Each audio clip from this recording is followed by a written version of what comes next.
Austin.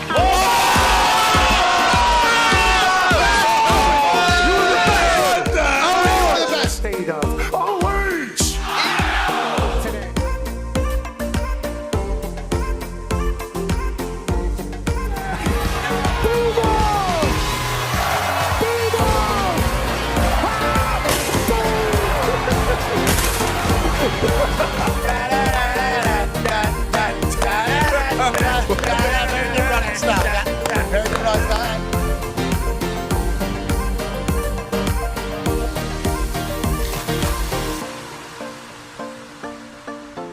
In Berkeley, California. You got it.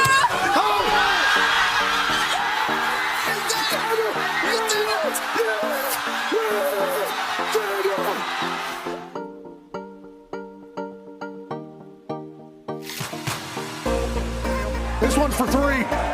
AJ Hawk, $5,000.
USA, USA, USA.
The following program is a collection of stooges talking about happenings in the sports world. It is meant to be comedic informative.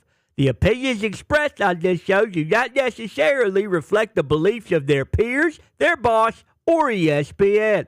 There may be some cuss words because that's how humans in the real world talk. If you are young, please seek permission before watching any further. Hey. Why? Let's go. This show stinks, and the fact that you listen, we are very, very thankful for. McAfee on the line with a gorgeous assist. The all-time leading tackler for the Green Bay Packers. You ping. Damn it! Your friend tell a friend something nice could change their life.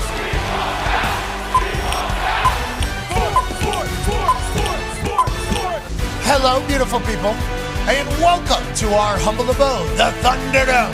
On this magical Overreaction Monday, November 10th, 2025, this program begins right now. Football! It is awesome, and we had a great weekend of ball, and we can't wait to dive into all of it. Now, first things first, we'd like to say happy birthday to the Marine Corps. Turns 250 years old today. Older than the United States of America. Started as a militia in a bar, and now it's a group of badass dogs who obviously say, yeah, I'll go. First, the fight is their mantra, oorah, kill, slay, happy birthday to them. And also, a big announcement, tomorrow we will be live from Parris Island, which is the Marines boot camp for the eastern half of the United States of America down in South Carolina for Veterans Day. We'll be down there, and we're going to be the only show that'll be live from a military base tomorrow, and I think we're potentially the only show that's ever been live from Parris Island, obviously the home of the Marines, and everything that we'll be kind of showcasing and chit-chatting about tomorrow will hopefully be one big thank you to all the folks that signed a line saying they were willing to go to war for this particular country that I'm lucky to call home. And I can't thank you all enough for allowing us to do this, and tomorrow should be pretty epic. There's going to be a lot of pop-ins and a lot of features from a lot of different people, and it should be exciting. So happy birthday to the Marines, and tomorrow we will certainly be honoring our vets in a big way from Parris Island as we get a chance to chit-chat about the greatest thing on earth, which is sports. Sports unify the world. It is what makes everything special, and this past weekend we had a good one. The Toxic Table's here at Boston Connor and at Ty Schmidt. One half of the Hammer, Dahn. Cowboys, AP. Tony's here. The beard's coming back, pal. It is coming back. It's good to see. Like in the mirror, you're saying? Yeah. That's a good length right there. Because, found out didn't have a chin. Forgot. You found that out? Yeah, okay. I didn't know. One day I used to. You think? Oh, yeah. Yeah. 18-year-old Tony. Oh, young Bill Carr in the making out there. I don't know what happened. Got soft, but here we are. No, I think it's because you have such a good beard. Your chin said, I'm never coming back. Look how good this beard is. Let me go ahead and take some time off. Good call. On that note, big things happening back in Pittsburgh this weekend. College game day. We'll be going to the University of Pittsburgh in the city of Pittsburgh on a Saturday for a full college game day for the first time in 20 years, as Notre Dame is still number 5 ranked team in the country, still very much in college football playoff conversation, national championship hunt. They're becoming the team that they hope that they would be early in the season. Couple tough teams they played. Lose to Texas A&M at home. Texas A&M, the only undefeated team in the SEC still. Okay, They lose to Miami. At the time, Miami was a wagon. Now, some things have happened in Miami throughout the season, but at the time, those losses I thought were devastating. Then you watch those two teams play, it's like, maybe not that bad of losses early. And also, we would like more teams to play good teams, especially early in the season. So maybe we don't punish Notre Dame for the first 2 weeks of the season. Maybe we kind of let it all play out. They've been kicking everybody's ass. And now they got Pitt. Pitt's still very much in it for the ACC title. Pitt can make the college football playoff. Yeah. Nobody talks about Pitt. Pitt still has a road to the college football playoff and the ACC championship. And Narduzzi and the boys are the same Pitt team that you know. They're a tough bunch. And their fans, I think, are excited for Saturday college game day coming outside of Acrisure Stadium down there on the North Shore, just a few yards from Rivers Casino. Okay? That's why I had to mention it, because whenever I saw the location, I was like, whoa. Can certainly get to Rivers Casino there quickly, because Rivers Casino is a place downtown on the North Shore right next to all the stadiums, basically. And whenever you come into town, you go there, and you just kind of tip Pittsburgh. You say, hey, thanks for having me this weekend. Please look over me and bless me, and you lose. I don't think I've ever walked out of Rivers Casino as a winner, but it feels like a ritual just go in there and say, thank you, Pittsburgh. Yep. Okay, walk around, say hello to some people, lose some money, win some, give it right back somewhere else, and then go have a time in Pittsburgh. That's right around the corner. This is going to be pretty epic, I do believe. A lot of Irish people in Pittsburgh as well, so who knows how many Notre Dame fans will be there. But I know the University of Pittsburgh students are certainly jacked up, and I'm excited to get back over there. And I think there'll be a lot of good beards. And if not good beards, there'll be good jawlines, as you kind of came and go. Yeah, it's a good beard city. Yes, there are a lot of Notre Dame fans that live in Pittsburgh. The guy on the right in that graphic, Mason Heinchel, the quarterback for Pitt, true freshman. They are undefeated since he has taken over the starting job this year. He's a bit of a phenom. So, yeah, it'll be a good game. And Pitt only one loss in the ACC, with a lot of ACC teams that have one loss in there going for the playoffs. And this does not count as an ACC game for them, but obviously if they were to lose any others, they have no bid to get in there. So them beating Notre Dame, massive for the University of Pittsburgh, especially a freshman quarterback there. And then Notre Dame has to win to make it. So huge stakes. Other big games around the country. Texas, Georgia, I believe, is happening down there in Athens. That's going to be gigantic. I think Ole Miss is hosting Florida. I think that's going to be a big game. I think the ticket prices going insane for down there in Ole Miss. So college football should deliver. But it'll be nice to be in a town that, hasn't had it in like 20 years, a football town. Yeah. And a lot of people watch some Pitt games and maybe see yellow seats. Maybe it's not filled up down there at Exeter. Yeah. But Pittsburgh's a football city. Notre Dame's coming to town. It'll be filled. I think it's going to be. Are you worried?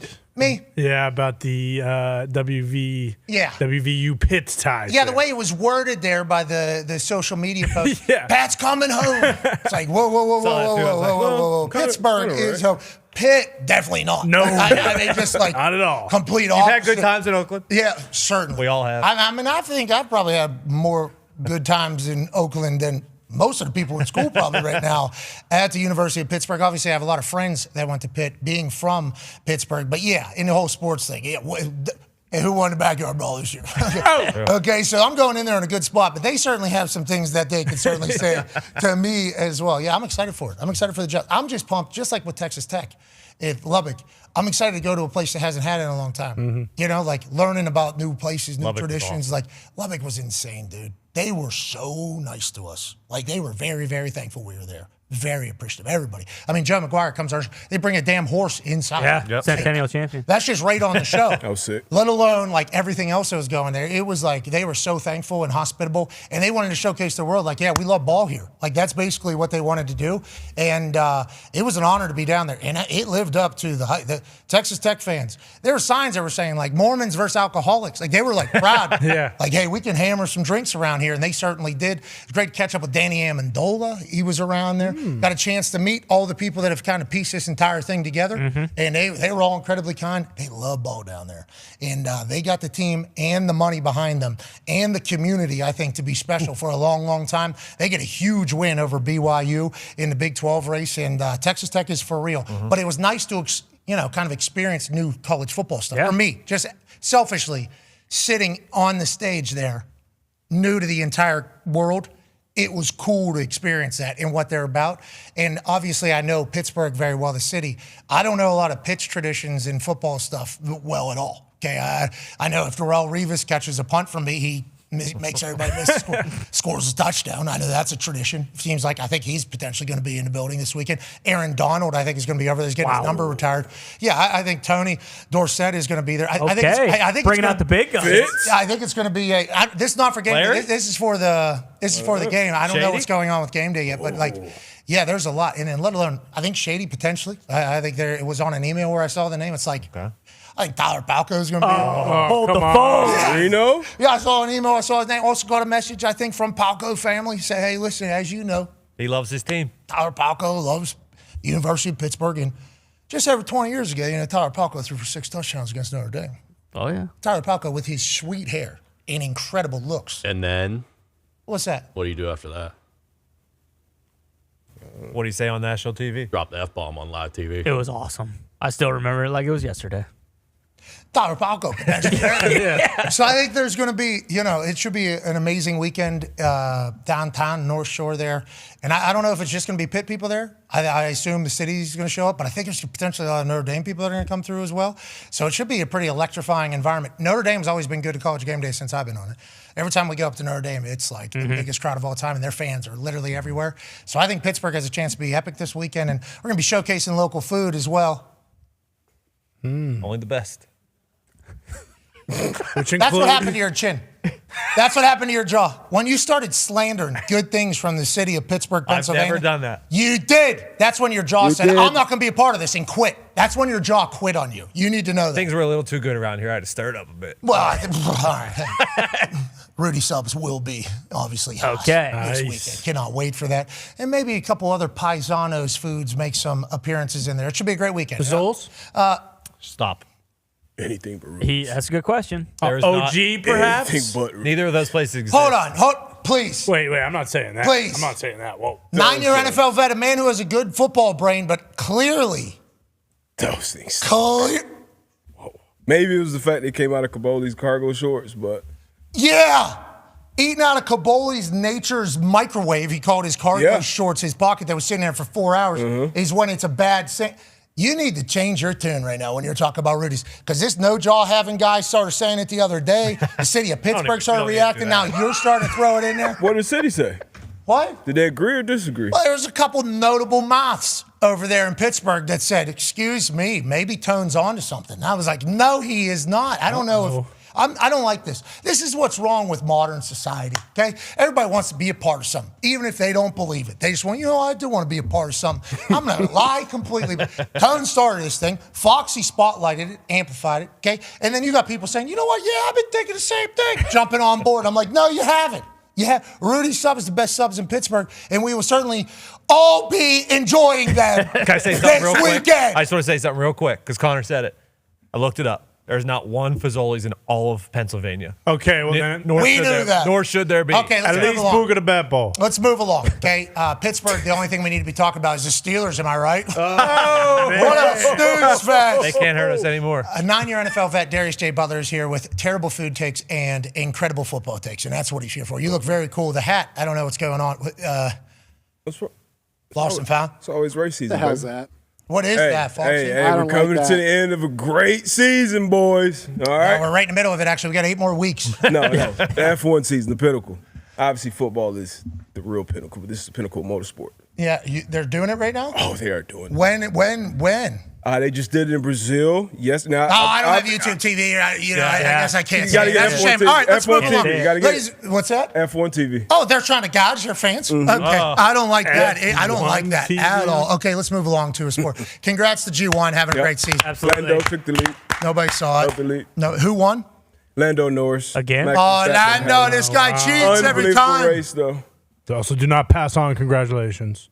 Who, Lando did not? No, me to F1. Okay, you're saying everybody else saying congratulations with claps. You say not I. No, not I. Yeah, it is football season. And on that note, in most football situations, there's a first 15. It is a scripted first 15 plays that offensive coordinators have to kind of see how the defense will react to their different formations and styles. It's very important to an entire game. So whenever you see a team go on the field and go 3 and out, that really just kicks them right in the balls because the rest of the game was going to be dependent upon how those first 15 plays were going. Those first 15 plays, well thought out. Well thought out. Oh, yeah. Lot of conversation. Yep. A lot of decisions are made. And for us, we want to have the same thing because this is a ball show. Ladies and gentlemen, it is time for our Overreaction Monday. First 15. Now, this is driven by Ram, and if you hit the gas pedal of a Ram truck, the only thing you're going to hear is and the only thing you're going to feel like is king because Ram trucks have the power you need and the luxury you deserve. Ram trucks. Okay, now let's get to our first 15. Now put the clock up, please. What we're going to do differently. See? Yes. Oh, okay. Yes. Second half. Okay. Yeah, you see we're getting Get better. some time of possession here. Yeah, first half of the season here, we're kind of bad. We're still in it. We're still playing meaningful football games in November. We're not sellers at the trade deadline by any means, but we certainly weren't just dominating, because we kept saying first 15, it's not about the time, it's about the plays, but then we put a 15-minute clock up there and everybody's like, hey, it's 42 minutes, so what's the clock for? And we said, you know what, you're right. Instead of counting down, we need to give no barriers to ourselves. Yeah. We need to explore everything in this first 15. Why would we be setting up a 3 and out? Why would we be setting up a slowdown of any good conversation, a stoppage of any play that we need? So we're starting at 0. We're counting up. Let's see how long today goes. Let's get this thing started with the top 5 headlines coming out of the NFL slate. Number 5, not all ass teams are ass all the time. Now, what are you saying by that? Well, what I'm saying is some of these teams we've all just deemed ass. We say, oh, that squad there, ass. That team right there, not worth a damn. That team can't beat any team, let alone an NFL team or a good NFL team. And what we need to remember, D-Butch, and I think this does get forgotten about whenever it comes to maybe the larger scale of football fans and NFL fans, these are all professional athletes who are paid to try to play football good and to strategize against other teams, just like the good squads. So whenever we were 2-14, whenever we lost for 2-14, whenever we got Andrew Luck, there was like 9 games that were 1-score games. That if the ball just so happened to and then pop up into some guy that played 1 NFL game in his life, and it was this particular game, and he just goes into the end zone, we win that game. So it's like, I think people just start to decide if a team is good and can win, or if a team is bad and can't win any game. And then you kind of just toss away any of the wins that happen throughout the season with the bad teams, and then if they end up beating a team, oh my God, full panic. It happened down there in Miami with the Buffalo Bills. Now, Josh Allen has struggled in Miami in the past. We all do recall a couple bad games for Josh down in Miami. That would continue. And this Miami Dolphins team, we all call ass. This team's ass. Instead, they still got Waddle. And allegedly, there were some teams, including the Buffalo Bills, that were looking for Waddle. Even a first-rounder in 2027 was offered up from a couple teams for Waddle because of how incredible he is at football. But we all think he's really good. He needs to get the hell out of there because they're a bad team. And here they are on a Sunday, and they're beating the Buffalo Bills. And not just beating them, pounding them. Yeah. All three phases. There was a moment in the fourth quarter. It was 16-0 in the fourth quarter. There was a moment there where Josh Allen scores a touchdown. It's like, hold the phone. Wait a minute. Has Josh Allen finally got over his Miami flu? Is Josh Allen potentially about to turn this entire thing around? Are the Buffalo Bills about to do to the Miami Dolphins what we all expected to do, just steal their joy and their hope in the fourth quarter? And the Miami Dolphins answered, D-Bud. I mean, it was an ass-kicking. Even when the Bills started, the Dolphins would answer. Everybody says they're ass. Maybe they're not ass all the time, D-Bud. And you mention it, and they hear it. They hear it every day about how ass they are. Not only the players, but the coaches, who's getting fired next, who's getting traded. Obviously, the trade deadline is over now. But the way these boys showed up, starting with HN, absolute game breaker, ran through them. And it's the only place that the Dolphins beat the Bills. You mentioned that earlier as well. And this was kind of a ugly weather game. It didn't show through on the camera much, but this was kind of some rain on and off, some sloppy. I love this. I know a lot of people have a lot of thoughts about this, or they're acting like they won the Super Bowl. But hey, winning is an amazing feeling. You mentioned every week in the NFL is talented coaches, is talented players. You know, we got social break dances and shit in the middle of life. And my initial reaction was like, oh, this is too much. This is this. But then I'm like, okay, I'm an old guy. I haven't been in the locker room. You're coaching 20 to 30-year-olds, and you're excited about the win, and you want to be excited about the win. So I love this, what I saw not only on the field from the Dolphins, but off the field, because Mike McDaniel, he's been getting on the shins all year long. So for him to have his boys come out there and compete against a team that everybody picked, I'm sure a bunch of survivor picks. Oh, yeah. Lost a bunch of parlays or straight up wins. So unbelievable outing by the Dolphins at home. Very impressed with this outing. This was Miami's first win versus the Bills since 2022. Achane went off, 174, 6 receptions for 52 yards and 2 touchdowns. Dolphins defense forced 2 fumbles, 1 interception, and ended up with 3 sacks. That's a hell of a day after trading away Jalen Phillips and also sending away all your best talent. Hembo sent over a stat about this Bills rush defense. Week 1, Derrick Henry won for 169. Bijan won for 170. And then Achane goes for 174. If you want to win, if you want to win in the playoffs, they're going to have to figure that out. They are going to have to figure that out. Now, obviously, these types of games are certainly possible for teams, and no fans want them to see them. But only one team in the history of the NFL has gone undefeated. Okay, it's the 1972 Dolphins. Every once in a while, professional athletes are going to show up and put it together. And when that happens, they can beat anybody. That is kind of what the NFL has kind of been built upon. Parity, parity, parity, any given Sunday. On yesterday's particular Sunday, good for you. One half of the hammer. Dahn. Cowboys, Bubba Gumpy. Gumpy, how's it feel to have a victory Monday here with the boys? Are you riding into laundry rack? Yeah, this is what the Dolphins look like after Chris Greer's gone. That team still believes in Mike McDaniel. You saw it in that video. Anthony Weaver called the best game he's had all year. Minka had a stop on that 2-point conversion, just stuffed the guy at the line. Best the defense has looked all year. Jake Bailey dropped one at the 1. All 3 phases, just unbelievable from the Fins. So a GM and a president has hated this bad in the building? Oh my God. Thank God he's gone. That's what it's like down there. It feels like there was a new energy in McDaniel. I mean, the way he's feeling, the way they're responding to him, it feels like there's like a, hey, we're behind you type vibe. Good for the Dolphins. Now, this could all change. Yeah, next true. week.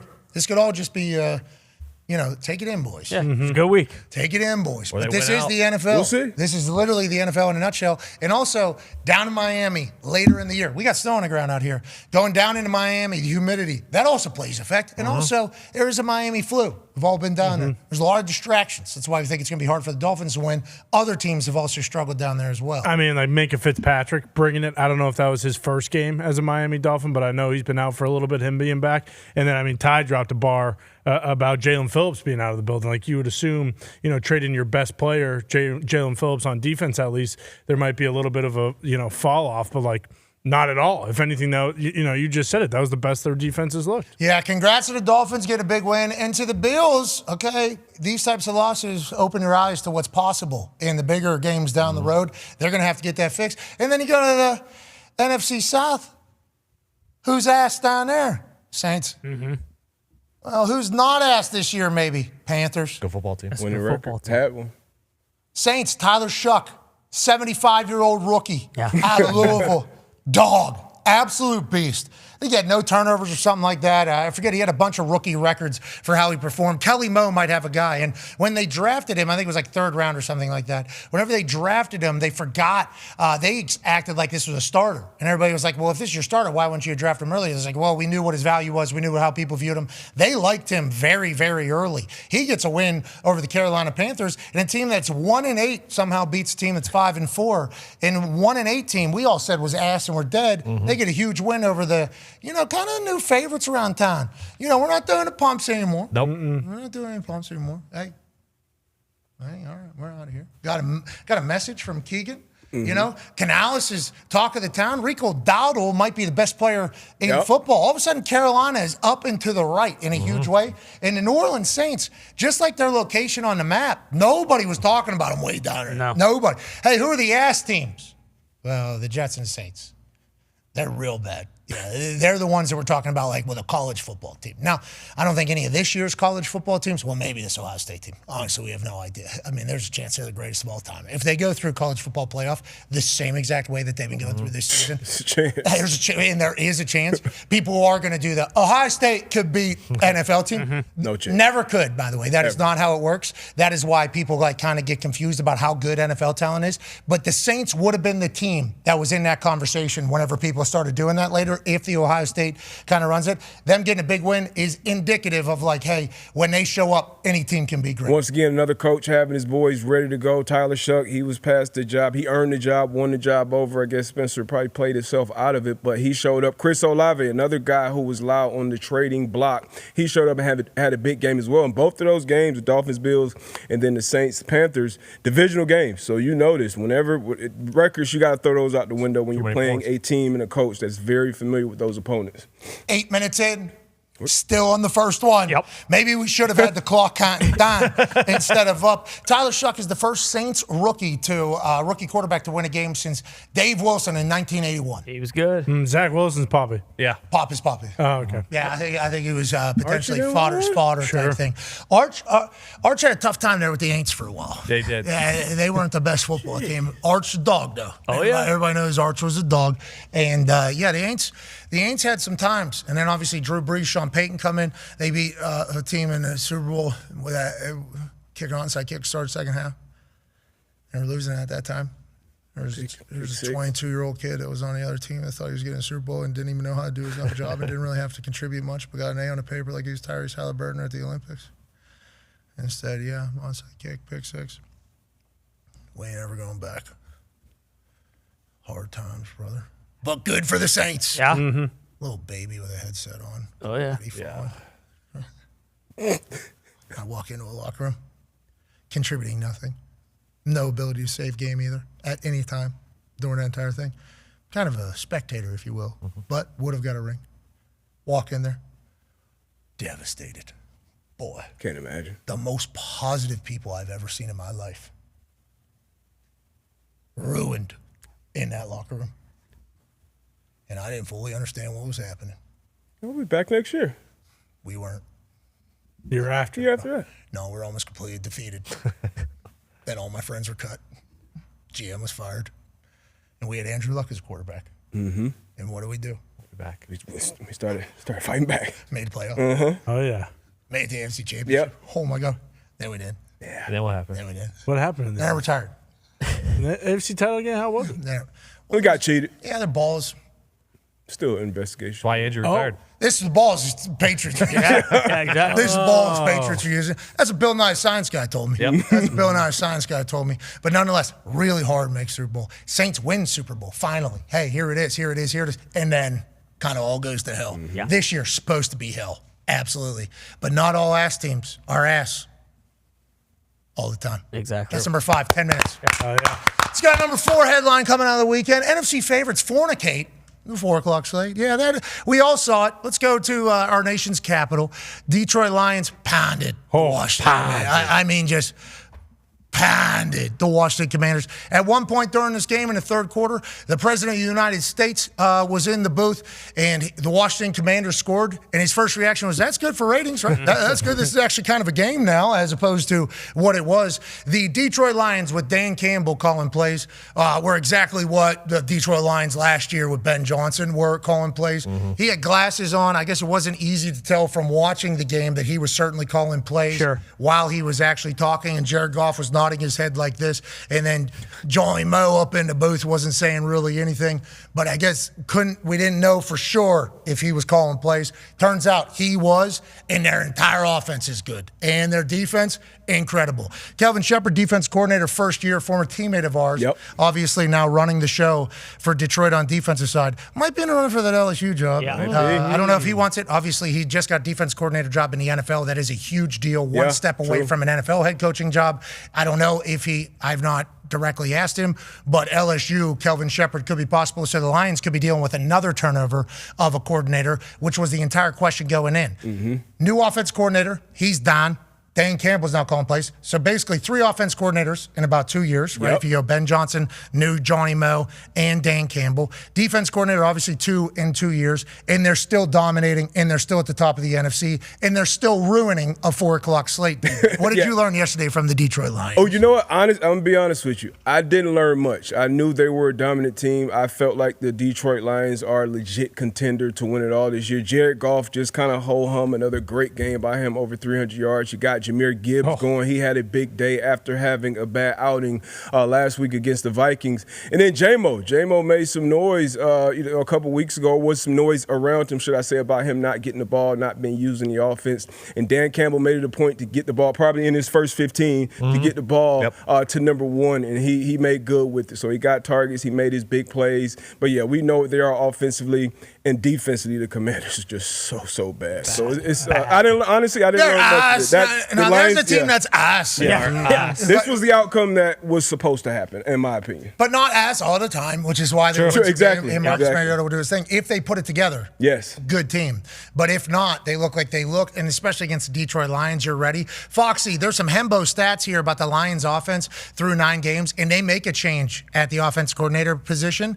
In 2024, Ben Johnson obviously ends up getting hired as a head coach as the bell of the ball because he's an offensive genius. 2.7 points per drive, 46% scoring drive, 33 touchdowns, 10 turnovers. 2025, 2.8 points per drive, which is absurd, by the way. A field goal every time they get the ball, at least, basically. 47% drive for score, and 34 touchdowns, 6 turnovers. You guys are better than ever, and Dan Campbell's put himself in the driver's seat? What I'll tell the you hell's going on, I will Foxy? tell you what. Everyone is fired up about this. They love that MCDC's calling plays. Jared Goff, over 300 yards, 3 touchdowns. Jahmyr Gibbs, 173 total yards, 3 touchdowns. J-Mo, over 100 yards, a touchdown. Laporta had 5 catches. St. Brown had 5 catches. Everyone was getting the rock. Everyone was loving what this offense was doing. And we're rolling now, and we're not looking back anymore. Love you, Johnny Moe. He had a lot to do with this play calling. But this is MCDC's offense now. Okay, yeah, MCDC says, we got a lot of guys, man.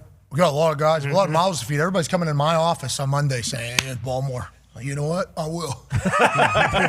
Awesome. Scored on every single possession in the game, no turnovers. It was literally perfect. Yeah, I mean, the stats saying you're scoring almost 3 points a drive is insane. Because there's games where you have like 3-4 drives you don't score, obviously. So making up for those, it doesn't happen. Detroit Lions seemingly all the way back to who we thought they were offensively. Ty, you got to be scared to death of this Detroit Lions team because if MCDC can just take over either coordinator position, it doesn't matter if they sub out. It doesn't matter if Kelvin Shepard ends up being the head coach at LSU if he wants that, or any NFL job that potentially opens up because what he's been able to do with this defense so quickly. Because MCDC will have offensive side here, bang, defensive side here if he has to. That's what he's willing to do. That's got to be scary in the NFC North. I wouldn't say I'm scared to death because the Packers have one in the hand already on the Lions. But again, that was Johnny Moe calling the plays, not MCDC. But I think yesterday just reaffirmed, like there's been a lot of talk about the Bears because they've won several in a row. You know, the Vikings discount yesterday. The Vikings with JJ and, BA said, hey, we might get 4 teams from the NFC North in. The Packers are, what they are. But it's very evident that like when the Lions play their A to like B+ game, they are the best team in that division. They're still the team that you need to slay. So it'll be very interesting. But I just look at, I mean, you look at the like Bears are great right now. Obviously, Lions hung 50 on them and beat the shit out of them. The Packers game, it is what it is. Week 1, the Lions are a much different team when they meet again on Thanksgiving, and then the Vikings are whatever. But if the Lions can play like this, you'd be hard pressed to find a team that's better than them in the NFL. Sonic and Knuckles, Sonic and Knuckles, Exactly. Sonic, and they got Sonic and Knuckles everywhere. Yeah. Wide receiver, we got Sonic and Knuckles. Tight end, we got Sonic and Knuckles. Running back, we got Sonic and Knuckles. And offensive play callers, we got Sonic. True. And Knuckles. Yeah. Okay, we kind of got literally. And now some Lions fans are saying, well, there's some games you got. Yeah, ass and cheeks all over the place. Yeah. But Sonic and Knuckles seemingly everywhere around the line. And then there's even a toughness to the team that brings out other people to just punch them in the face. Exactly. Did you guys see this? I don't know if everybody saw this. He got suspended for a game for this. Just out of nowhere, no look, kind of a little bit of a sneaker, boom. A little sneaker, boom, right to the button. Now, he has a helmet on. Okay, so obviously you're going to be protected. That's literally what the helmet's on for that. But Amon-Ra St. Brown's hands are down, and he's walking a different direction. I'm not sure he knew a looping right was coming at his helmet. I had to say so. But I'll tell you what, the NFL did not like it. The NFL did not like it. Immediately, quick, he's suspended. Can't have that, especially when we got a lot of eyes on this because the president's going to be speaking in the third quarter. They're actually going to have him call play. Oh, that's probably why he smacked shit out. He probably didn't like to dance. What? Maybe. Yeah, I just thought about it. Chris Sims had no idea. Somebody needs to tell him maybe what was going on. Hey, at the beginning of that highlight, they were trying to lead you to something there. Maybe it was. I can't wait till I get next. Yabba! Take next week off. Great dance, by the way. I remember that was the talk of the town. I thought it was the opposite of that. I thought Darren Payne was more so saying, like, I ain't going to just sit here and get blown out in front of President Trump. I'm going to punch someone in the face. He'll love that. And then I don't have to play the rest of the game. So he knows you're saying. Yeah. I'll tell you what, a lot of people said a lot of mean things to me because I broke some news out of the White House. I thought it was journalism. What are we talking about, journalism? They were meaning for breaking news? Yeah, a lot of people saying I was doing a lot of stuff. I mean, they're going to be crazy. I can't wait to see how they react tomorrow. I can't wait to see how they react. Tomorrow's a big one. Yeah. It's not for the first 15 because tomorrow is full 24 hours of honor and thanking. But I'll tell you, tomorrow's going to be big. Hell yeah. Historic. Happy birthday, Marines. Happy birthday, Marines. Hell yeah. It wasn't just the Detroit Lions that made the 4 o'clock slate completely fornicated. Oh, no. There was 2 other options. And the NFC West said, we'll go ahead and take care of those for you. The Los Angeles Rams, dominant. Now, it did become a little bit of a game. This one was a one-score game for a little bit, and then Matthew Stafford goes ahead and hits the gas pedal at the end of this thing to put it away. This Los Angeles Rams team is special. Offensively, they're special. Obviously, Puka Nacua is Puka Nacua. He might be the best wide receiver in football on any given day whenever he's playing football. Insanely tough, very quick, vibes immaculate, and always wants to show up for his team. We love Oos. They add Devontae Adams, so now coverages have to do what they have to do. Down the red zone, they're damn near unstoppable because you can't double Devontae because you got Puka on the other side. So Devontae's one-on-one either with your second or third corner, and on the goal line, that's unstoppable. I mean, it's absolutely, and Matthew Stafford does just that every time. This is their goal line play. It's every single week. Hey, Devontae, whatever the hell you want to do to the guy. If you want to go inside, you do it. You want to go outside, you do it. I'm going to hit you with the ball. They do it anytime they're inside the 3. It's their tush push. They got the Hall of Fame right arm of Matthew Stafford and the Hall of Fame release of Devontae Adams. They put that together, and it's a touchdown-creating machine. It's outrageous what they've been able to build, especially because whenever they started building this team, they went all in and lost all their picks. They lost all of their picks. They weren't looking for the future at all, is how everybody was judging them. And now here we are in that particular future. They're young on defense, very good. Offense, they have weapons. And Matthew Stafford looks like he's 14, 15, 16 years old again, spinning it all over the yard. Was it because of that tube he went into in training camp? This guy's outrageous. He's better than he's ever been. Yeah, we're worried about him. Anytime you got an old player or quarterback coming into the season with a back injury, you're very, very worried. But he's playing probably the best football of his career. This is now 3 straight games where he's thrown 4 passing TDs and 0 interceptions, which is insane in the National Football League. You talked about the players on the field. Obviously, everyone has the talent. We talked about it. But then the coaching. Coaching matters. And these are two coaches that are very familiar with each other. But Sean McVay has these boys rolling. Tom Brady, I think this was a great call. The freaking no-look. I mean, he's the OG of that. He's been doing that for a long, long time. He makes it look so easy. Go out and try this in your backyard with throwing to 7 and 8-year-olds. This is tough to do, let alone on the NFL field. But, yeah, Sean McVay has done a tremendous job. And Tom Brady made a great point about something they're doing with their offense. They're using a lot of 13 personnels and then getting matchups with these wide receivers against linebackers and safeties because they're facing base coverages as opposed to, like, nickel coverages. So since week 4, you talked about the 4+ passing touchdowns, no interceptions. Since week 4, he has 20 passing touchdowns to 0 interceptions. Jesus. He's hilarious. Hey, that's insane. Hey, he got drafted our class. Yes. Look what we're doing. Yep. Look what we are doing. It for a while. Too. How long we been doing this? I got drafted 221 picks apart from Matthew Stafford. I got 40 picks after him. Damn. Damn. What the hell? Okay. Hey, dude. That's a good signing bonus. In that economy? Yeah. We had 4. Your teammate, Donald Brown, went first round. Yeah. I think he was a 27th pick maybe. And then we had Will Beatty go to the Giants in the second round, and now Cody Brown go to the Cardinals in the second round. Donald Brown was a beast. I love that man. I hope he's good. We would all like to say what's Absolutely. up to him. But yeah, Matthew Stafford's only getting better somehow. It makes no sense. And his no-look passes are getting crazy. more very like regular now. Yeah. Like it's just average stuff. I think a lot more people are doing it, but he has, to everybody's point, been doing this for his entire career, which is why BA, who's called the quarterback whisperer, said that Matthew Stafford was the only quarterback he'd go out and watch warm up because of the shit he can do with it. Well, he's got weapons. He's got McVay calling the plays, and he can still do it. He's special right now. MVP at this age would be wild for Matthew Stafford. Yeah, definitely deserves it. And I believe Brady said on the broadcast that he's never been an all-pro quarterback, so we can lock that in for first team. But Brady also talked about how the no looks started with Calvin Johnson because like everyone knew, okay, it's Matt Stafford and Calvin Johnson on the Lions. That's where the ball's going. So he just naturally started working on the no look passes. But aside from that, Debo brought up the 13 personnel.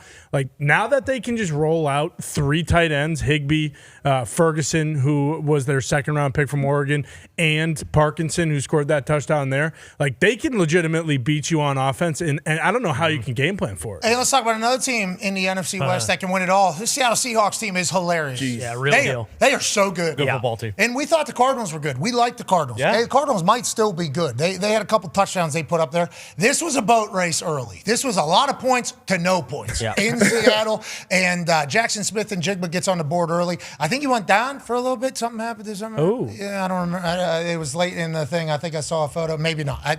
Let's just act. If nobody else heard it or saw it, let's not even talk about it. Okay. We have a man on the phone here in about a minute and a half will be able to give us some updates at it all. But the Seattle Seahawks, outrageous how good they are. So good. Sam Darnold, so good. On the ground, so good. Through the sky, so good. Defensively, tough, hard-nosed, signed, gap control. It's like everything about him spells this thing could win a championship. Another legit contender right here. We always start with the quarterback. Sam Darnold has been playing at a very, very high level. But this game got out of reach early because of the defense. Two fumble returns. I don't think this has happened in I don't know how long, but DeMarcus Lawrence had 2 fumbles, same 2 players on the strip sack and the fumble return, which is crazy. Jacoby Brissett kind of never had a chance. He was under duress all afternoon long. He'll stay in there. Whenever you in possessions like that and give the Seahawks extra possession, you got no chance. It's a tough ball club from the top to the bottom. Jacoby was staying in there, and he certainly had will. to. I think it was like 7 sacks in the first half. There was Cooper Kupp, 60. Forget about him. Him being back is crazy just because Jackson Smith and Jigba's having the season that he's having. Oh, yeah, Triple Crown, actually quadruple crown winner just from 5-6 years ago. Also on the team and hopefully healthy for the entirety of the year. Congrats to the Seahawks. The NFC's favorites, though, have kind of separated themselves. And tonight, it's Eagles and Packers. So, we're going to learn a lot here, I think, over the next few weeks. But it feels like we're starting to know who's who in both the conferences. The NFC favorites dominated that 4 o'clock time slot. And we all started doing stuff other than watch the games. That was crazy. Yeah, big time. It was That tough. was a weird thing. 3 games, all of them bad, not good. That's why March Madness has like 15 games on at the same time. Exactly. Hey, a couple of these are going to be ass. We got to find a good one. We need yesterday. Let's go to the number 3 headline. The sports books and Steelers fans knew. Okay. Sports books had the Baltimore Ravens at like 2-4, 2-5. as the favorites to win the AFC North when the Pittsburgh Steelers were 4-1 or whatever the hell it was, 4-2, 5-2, whatever the hell they were. Okay, they were way down early. Steelers spent all the money on the roster and were winning, and the sports books did not budge. They're like, Baltimore Ravens are going to win the AFC North. This is how this is going to go for weeks and weeks. And I actually just thought it was so preposterous that I'm like, well, this sounds like it has to be right. So I've literally only picked the Ravens just because it's like the time travelers who do the sports books things are saying this is going to happen. And lo and behold, it seems like it is happening. Lamar Jackson and the Ravens getting very, very good. Okay, very, very good. A couple turnovers from J.J. McCarthy. Obviously, the defense is only going to get better from where they started this entire thing. And Lamar Jackson, after he goes ahead and takes the ping pong tables and the cornhole board and everything out of the locker room, comes back from his hamstring injury, completely locked in. Connor is giving a great face right now because obviously Drake May, J.J. McCarthy conversations are going to happen. J.J. will miss. Okay, he will miss by a lot. He will miss by a lot. He's got to get better with his accuracy, which I think is possible. If you go back to like Josh Allen, there's a chance he's able to do that. Has competitive spirit, all that shit. He misses a lot of throws by a lot, but he also makes throws out of nowhere that shouldn't be made. On that note, Baltimore Ravens. we don't need to show Jefferson slip. First off, that's not JJ either. That's nine. Yeah, that's sorry. Yeah, okay. You're right. It's his on-field. Maybe we need to see JJ. Maybe JJ's the NFL version. Yeah, maybe 9 isn't in the NFL. Maybe 9 retired with a national championship. Got a lot of Will Levis at Michigan. But in the leadership sense, he has a lot of Tom Brady in him. That's right. Okay, so there's a lot of things you can look at that. I'll look on the other side. Baltimore Ravens are real. And the Baltimore Ravens, the sports books knew they were going to be good. Lamar Jackson feels good. A lot of losses early. They're going to be chasing all season. That's good motivation for that team. And then the Pittsburgh Steelers get a huge win over the Indianapolis Colts. Huge. Makes me as a Colts fan, don't worry, you'll see number 1 of the headlines here. You'll see exactly where I'm at. Makes me as a Colts fan question some things, but we had 6 turnovers. Like, that's not going to be a normal day. But the Pittsburgh Steelers forced those things. You know, the Pittsburgh Steelers made great plays. It's like maybe the Pittsburgh Steelers are a team that we need to think about going forward. That's how I felt after the Colts game. Last night, halftime, I said, fuck this. I'm going to bed. You weren't feeling I'm going to bed. I'm not staying up for this shit. I mean, it was not good last night, but we think the Chargers are a good football team as well. But it feels like Steelers fans have been waiting for this particular game, especially on primetime television. Yeah, there was about a week ago when I looked at the schedule to see what time this game was. And, oh, shit, it's a primetime game. This is not going to go well. I don't know why things don't go well in primetime for the Steelers as of late, but they don't. Specifically on the offensive side of the ball, anything that could go wrong did go wrong last night. It was Aaron Rodgers' worst game of the season by far. Wasn't even close. Was overthrowing DK. Was underthrowing guys. That was an overthrow for an interception. Boz missed a field goal. Inside 50. 45. Yeah. As soon as Boz missed the field goal, I knew the night was over. The defense played well. I mean, they held the Chargers to 12 points in the fourth quarter. Good route. But yeah, after Boz missed in halftime, I said, I know what this team's going to do in the second half, and it's not going to be good. So I turned it off. This team is not going to ruin my night and tomorrow morning. Okay, so I like that you said that. I like you said that. But on that note, that's what Steelers fans have been saying about the Steelers team, even whenever they've had the winning record, D-Bud. Yeah, Steelers fan. I give them this. They know ball. Even when they were 11-0 all those years ago, they're like, no, this ain't a Super Bowl winning team. Steelers fans are very, very truthful. They're knowledgeable. They know their team. They know how they're going to show up on prime time. But I was surprised with this outcome because the steel curtain showed up now. It is true. It was only because the 05 team was there. Because this. What the hell? Okay. Because Jack Carr here. Oh no, he better be. Zito's on the run. Baby Z. Thank you, Zito. Okay, the thing didn't close either. The fire trap door? Well, that is actually, I think, that is sports media telling us there we have breaking news. Brian Daboll has been fired. What? Wow. As the New York Giants head coach. In the middle of the first 15 here, our alarms were sirening off because Hey, there's breaking news. Stop talking about the Pittsburgh Steelers losing to the Chargers. You lost enough of your life watching that game last night. Pivot to some breaking news. The New York Football Giants are moving on from their head coach. Joining us now, ladies and gentlemen, a senior NFL insider for ESPN, Michigan man, Adam Schefter. Shefty, I know you were kind of waiting for us to finish while you were breaking that news. Did you expect that was coming this morning, or has this kind of come out of nowhere for you, Shefty? No, I think that we kind of had a sense that this was possible. We knew this was coming. And, Pat, our timing's been impeccable over the last week, where basically you're getting me on as we got Sauce Gardner being traded, Rashid Shaheed being traded, Quinton Williams was coming down last week. Let me remind you of all the things I've done here. It is just Brian Daboll who's been dismissed. That is the only one. And interesting. It's in the midst of the season here. But this is pretty amazing when you look at it. The Giants' interim head coach, whoever that will be their sixth head coach since 2016. Jeez. Okay, so that's 9 years ago, sixth head coach. Obviously, a lot of turnover. We saw the hard knocks behind the scenes in the offseason whenever, Mara comes in and Shane talks about moving on from Saquon to go in with Danny Dimes. We've seen Daboll run the meetings basically for all of their picks that they've done at the Combine and the draft process.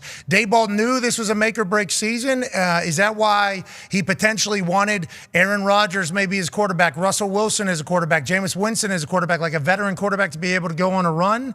And what does this mean for Jackson Dart and the development of the future here, Shefty, in your eyes?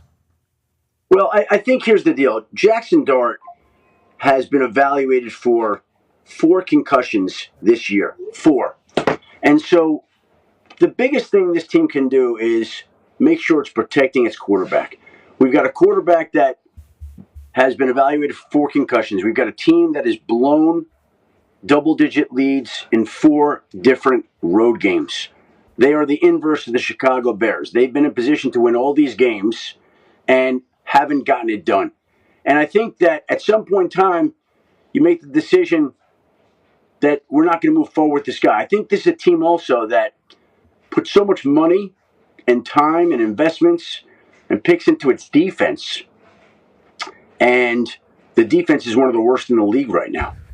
And so I think that they feel like they need a reboot here. And they made the decision to move on from Brian Daboll. We'll see who the interim head coach is. I'm trying to think of the candidates on staff. Mike Kafka is the offensive coordinator. He might be a candidate here to take over as the head coach, though they may want him to concentrate on the offense, in which case it would be the special teams coach.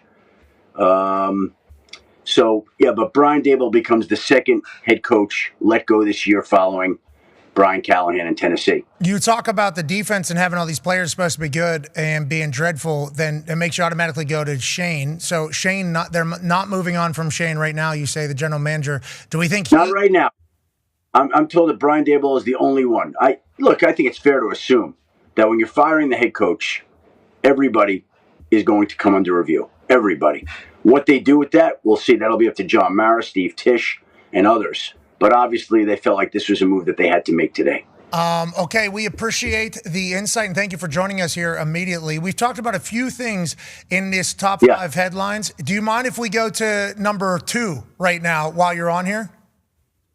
What is number 2? More visible picture at the MVP picture. It feels like there is now a 3-horse race for the MVP in Drake May, Matthew Stafford, and Jonathan Taylor. First, we'll go with Drake May. Unbelievable for his second year, second head coach, second offensive coordinator, 3 if you go back 3 years for him back to college. He is leading this Patriots. I mean, it is fun to watch. Had him early. It feels like the Tampa Bay Buccaneers, Todd Bowles' defense had him early because I was reading Connor's tweets about it. It's like, tough day with Todd Bowles right now, tough day. Then he makes this throw with a guy about to hit him. Has to be a touch pass with like a quarter throw. And it's like, this dude is special. And it's not just us saying that, Schefter. Sportsbooks have him as the odds-on favorite to win the MVP. Wow. That is insane to think about at this stage. Matthew Stafford, we just talked about being immaculate. And then Jonathan Taylor, this dude dude's special. 250 yards or whatever it was in Germany yesterday. He's been doing it all season. There's a lot of stats and factoids about what he's been doing versus Adrian Peterson and Adrian Peterson's MVP season. Up to this point, obviously what the teams were, 8-2, 6-4. He has 17 touchdowns. Jeez. Not even close. I thought we had 7 touchdowns. 1,399 yards from scrimmage, 1,283 yards from scrimmage. So what Jonathan Taylor is doing is obviously historic and obviously better than an MVP season was for a running back in the past. Adrian Peterson, we all have massive respect for as a football player. He was untackleable, and Jonathan Taylor's the same damn thing. And when Jonathan Taylor gets any space, he's gone. He is winning games for the Indianapolis Colts, and you got everybody on that team. You know, Zaire at the end of that 44 was saying, "You're the best player in the world," literally on camera. I got a text from Daniel Jones that said, "We got the best player on earth in Jonathan Taylor." He said life is good with him. Nobody expected this from the Colts, Adam Schefter, and I don't know if anybody expected this from Jonathan Taylor either. If you're a voter, which I don't know if you are or not, are you going to give it to a running back, Schefty, or is this just a quarterback award, you think, through and through? Well, here's what I'm going to say to you, Pat. If we go back the last 12 years, 12, okay, the quarterback has won the most valuable player. By the way, Mike Kafka, officially the interim head coach for the New York Giants. Okay. Mike Kafka, the interim head coach for the New York Giants. He takes over for Brian Daboll, who was let go here this afternoon. I want to give you something here that's interesting. The quarterback position, a quarterback has won the NFL MVP each of the last 12 years. If we go back over the last 7, there are 50 voters for the MVP award. My friend Peter King pointed this out to me this morning. There are 50 voters for the MVP award. In the last 7 years, there have been 350 first-place votes for the MVP. Of those 350 votes, 349 over the last 7 years have been for quarterbacks.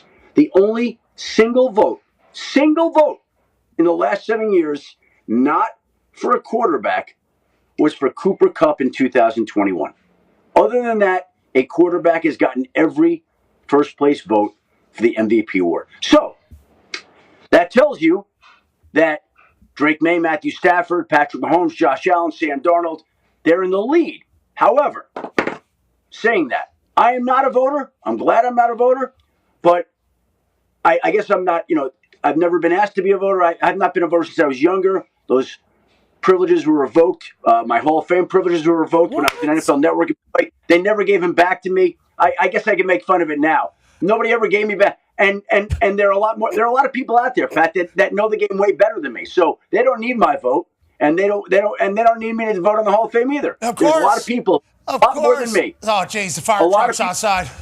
Jesus. Yeah. Hey, everything's all right, We're boys. okay, boys. Thanks We're for coming, boys. Mitt let him know. Daboll was just getting fired, dude. So the fire alarms went off here in Indianapolis. But I did not know you got your voting privileges revoked. I'm happy you keep that chip on your shoulder every single day when you wake up and try to change the course of the NFL with your breaking news. 349 of the 350 votes over the last 7 years have gone to a quarterback. Cooper Kupp, obviously everybody says he won the Triple Crown that year. It was actually the quad because he got the yards after catch, too. Oh, yeah? So it was like catches, touchdowns, yards, and then also yards after catch he had. So it was like all 4 he was across the board. And he got 1 MVP vote. Okay, he got 1. Jonathan Taylor's doing special things. Let's go to somebody who actually has an MVP vote, AP Tone. Running back, potentially in the running, especially with how good this Colts team is. The position we're in, best team in the AFC. And he is clearly the best player on the team. Everybody on the team agrees that. Yeah, good news. Just got the email this week. I am back this year. I was. He gets to keep his, Shefty. Right. You bum. Shefty's a bum.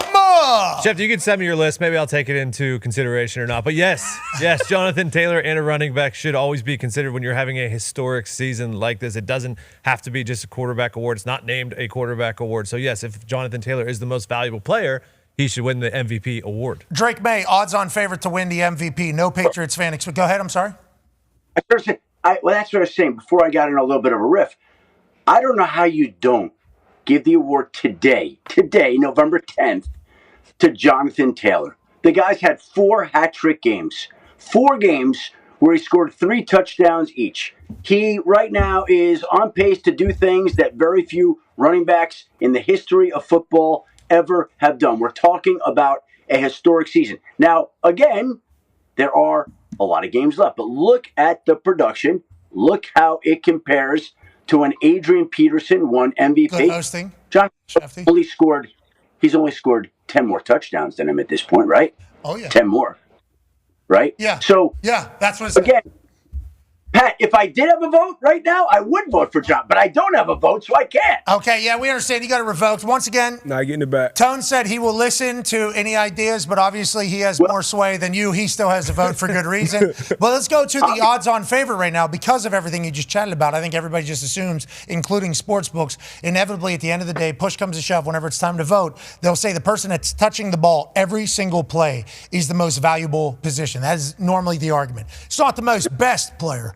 It's the most valuable player. Yep. Quarterback's always going to be the most valuable. That's why they're getting paid $60 million a year because they touch the ball every single play. Jonathan Taylor, I think Danny Dimes would be okay with him touching the ball every single play. Yeah. And I think our offense would, but we got weapons everywhere else as well, which is why the culture's so good. Let's talk about Drake May, though. Odds-on favorite, con man. Nobody expected that as a Patriots fan coming into the season, right? How could you expect the Patriots' second-year quarterback, who wasn't the first quarterback drafted, he's on a brand-new head coach, to be the MVP odds-on favorite through 10 weeks? Congrats to you guys, and congrats to Drake May, who seemingly has it all. Yeah, incredible. First 10 games, just to kind of piggyback off that Jonathan Taylor thing for Drake May. He's the first quarterback in the history of the NFL to have 2,500 pass yards, 70-plus completion percentage, 250 rushing yards, and 5 or fewer interceptions. Jeez. Shout out Greg Harvey. When we're talking about value and just, valuable as being the word here, you can go to all those other players and then look at the cap space spent across the other offenses.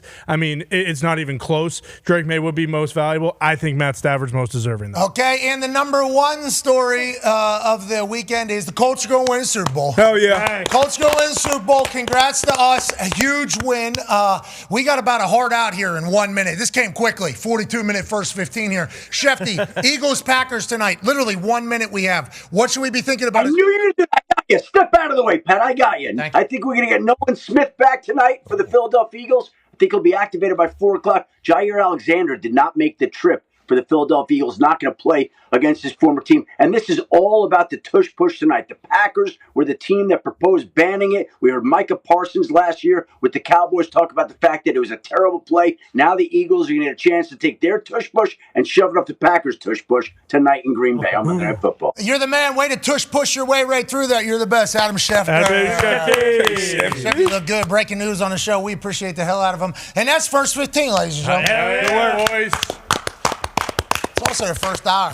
Okay, that was pretty good for Overreaction Monday. Hour 2 will be on the other side. We got Herbstreit joining us. He almost called a game perfectly. We got AJ Hawk. We got more chatter. Be a friend, tell a friend something nice. It might change your life. See you on the other side. We have a great Texas boy named John. Okay, what's your last name, John? John Mactoff. Have you ever kicked a ball before? I have. When?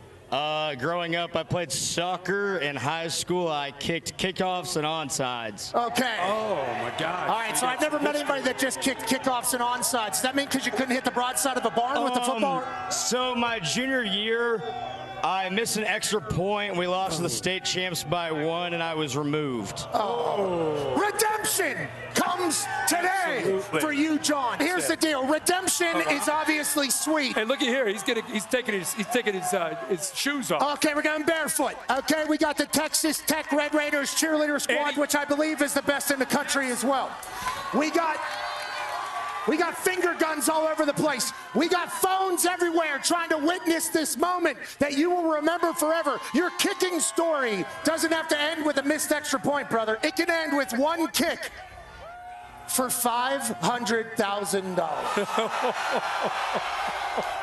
I mean, just $500,000 here in Lubbock, Texas. $500,000, John. One shot. Redemption is sweet. Oh! All right. That's not fun. That is not how I thought this was going to go. Oh my gosh. Oh. Johnny deserves one more shot at a Wichita. John. New ball. We got a new ball. Yeah, but if you don't stand for anything, you fall for everything. Yeah. Okay, how about this? $250,000 to you, $250,000 to a charity here in Lubbock. This is your last kick, and this is your last opportunity, maybe in your whole life, to make a kick.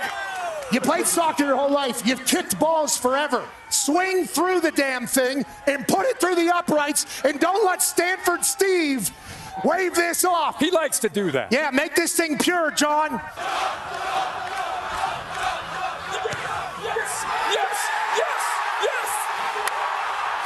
Good for John. Good for John. Good for John, man. That was awesome. Good for John. Good for John. I knew it. I was doing it. Hey. You did it, buddy. John. Congratulations, John. Yeah, brother. Good All job, right, man. John. Good job, bro. Hell yeah.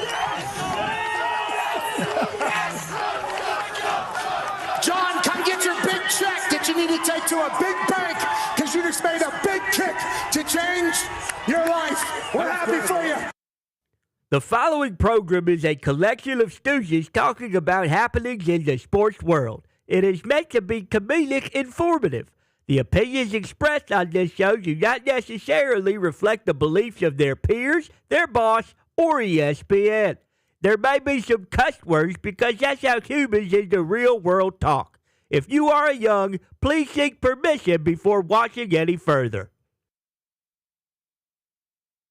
Hey, Let's go. this show stinks, and the fact that you listen, we are very, very thankful for. McAfee on the line with a gorgeous assist. The all-time leading tackler for the Green Bay Packers. You ping. Damn it! Be a friend, tell a friend something nice could change their life.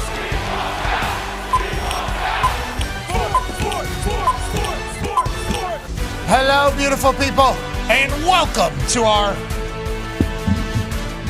humble abode, the Thunderdome, on this Overreaction Monday, November 10th, 2025. Hour 2 of the program begins now.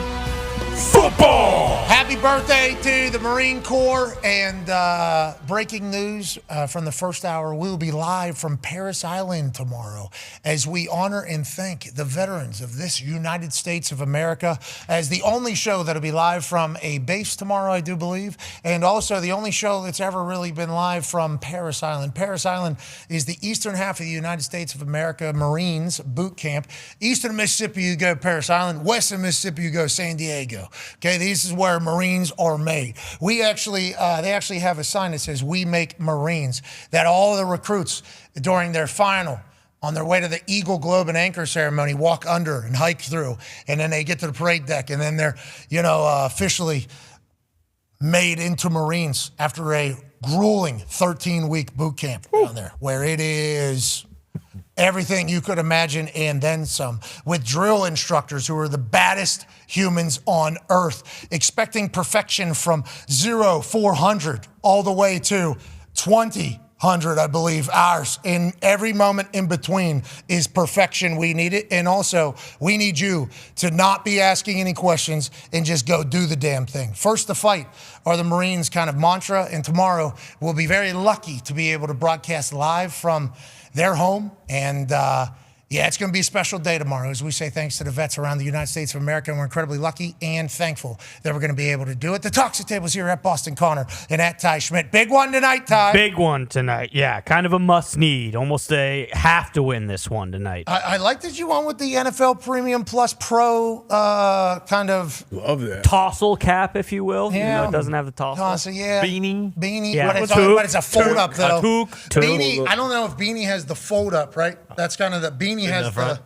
Yeah, all the way you around. see, he has the. And does Beanie have the thing? The top little. No, that's a tossle. I think that's a tossle. Oh, It is, yeah. Beanie for me doesn't have the fold up. It's just the hat on it. just that down Slides over. Yeah, that one I don't think. So maybe a toque. We used to call him Scully growing up. You call it Scully? Scully. See, I think you would call Scully the one that doesn't have the fold up. That doesn't go over your ears. Yeah, I would have just called it a winter hat. growing up. Let me just grab one of my winter hats here. That's what you said. I think Canadians call it a toque. Is that what the title is, Gumpy? Yeah, it's a 2K. That's what it's all about. Okay, so we're not calling it that. A 2K. It's a gourd on you to say that with that hat on. We might call it a toque. Pinnacle, brother. Okay, that is 9-year NFL vet Darius J. Butler. Grew up in South Florida, so all this talk about beanies and scullies and tassel caps are certainly right on brand for everything going on. That particular hat was alarming today. Did not expect to see that. Thought we were out of the woods. No kid. With for a long time. No, we got a couple more weeks. Championship season now. Joining us now live from an attic in Ohio is a college football national champion, Super Bowl champion, Ryder Cup winner, hater of G1. Ladies and gentlemen, AJ Hawker. Hawker, what do you call it? Snow hat. I've always called that. All versions, whether it folds or not, we just say snow hat. Really? Snow. Yeah, I don't know where I got it from, but yeah, someone obviously passed it down to me here in Ohio. All the different forms, you call them all the same. What about the one with the all the way? Yeah, like the Russian. Like the old, what's the movie, Grumpy Old Men? Like those dudes that wrap around your ears and you tie it underneath. You call, I don't know, the old man snow hat, maybe? Okay, maybe that's the right play, because they have that fold up in the front. Yeah. I had a run with that one where I thought by far coolest snow hat, I guess, is what we're calling all these things.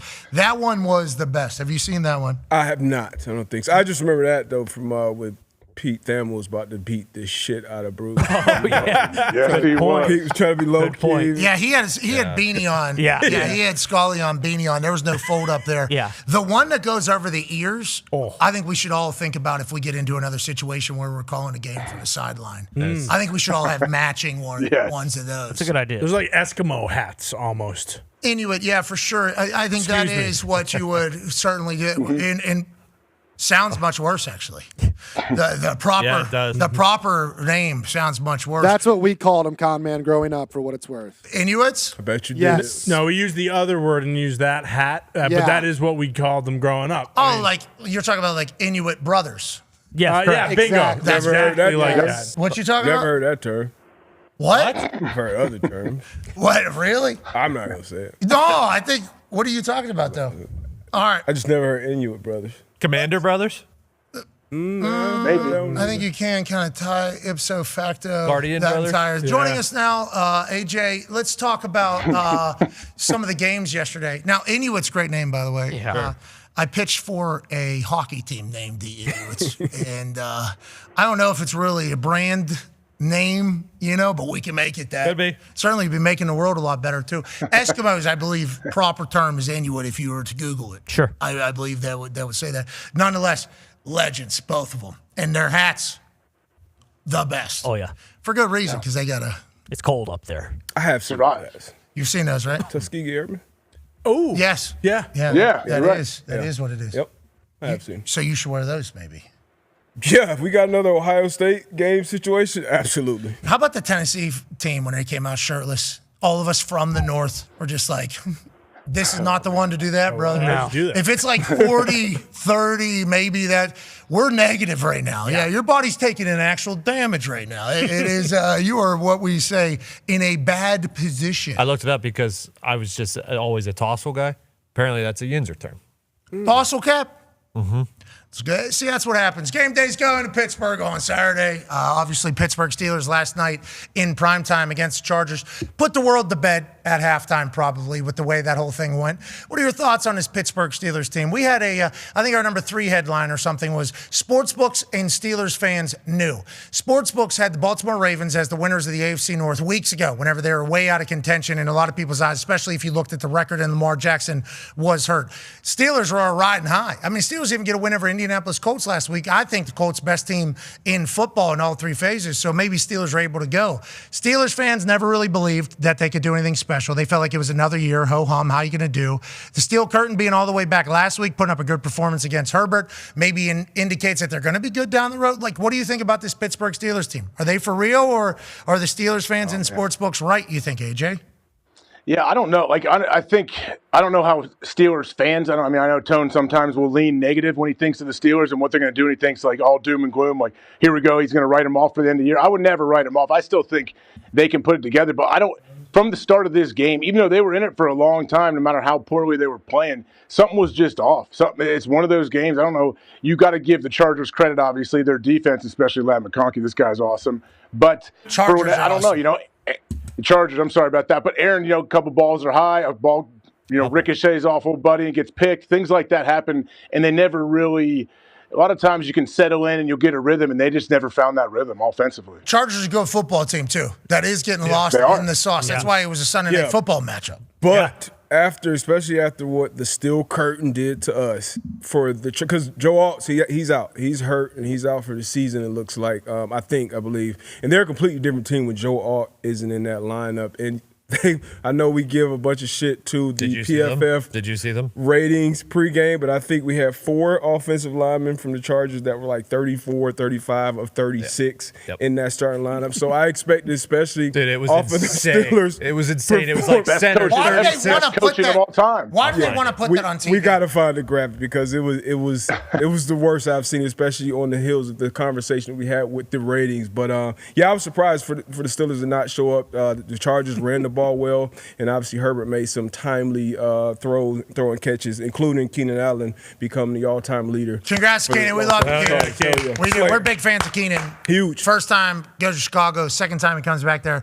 I just don't understand why NBC would want to showcase the ass of their positions. Like, why is that something you'd want to lead the show with? Why would you want to can you put that down here? Can you put that down in here too? Yeah. Bradley Bozeman, PFF rank 36 of 36. He'll be your center tonight. Let's go to Trey Pipkins III. Oh, no. He's your right tackle. He'll be the 35th out of 36 right tackles in the entire NFL. And don't you worry, Mekhi Becton Sr. here. You think that actually says 38 of 37. He's close. 36 of 37. When we talk about ass, we mean this offensive line here. Austin Deculus.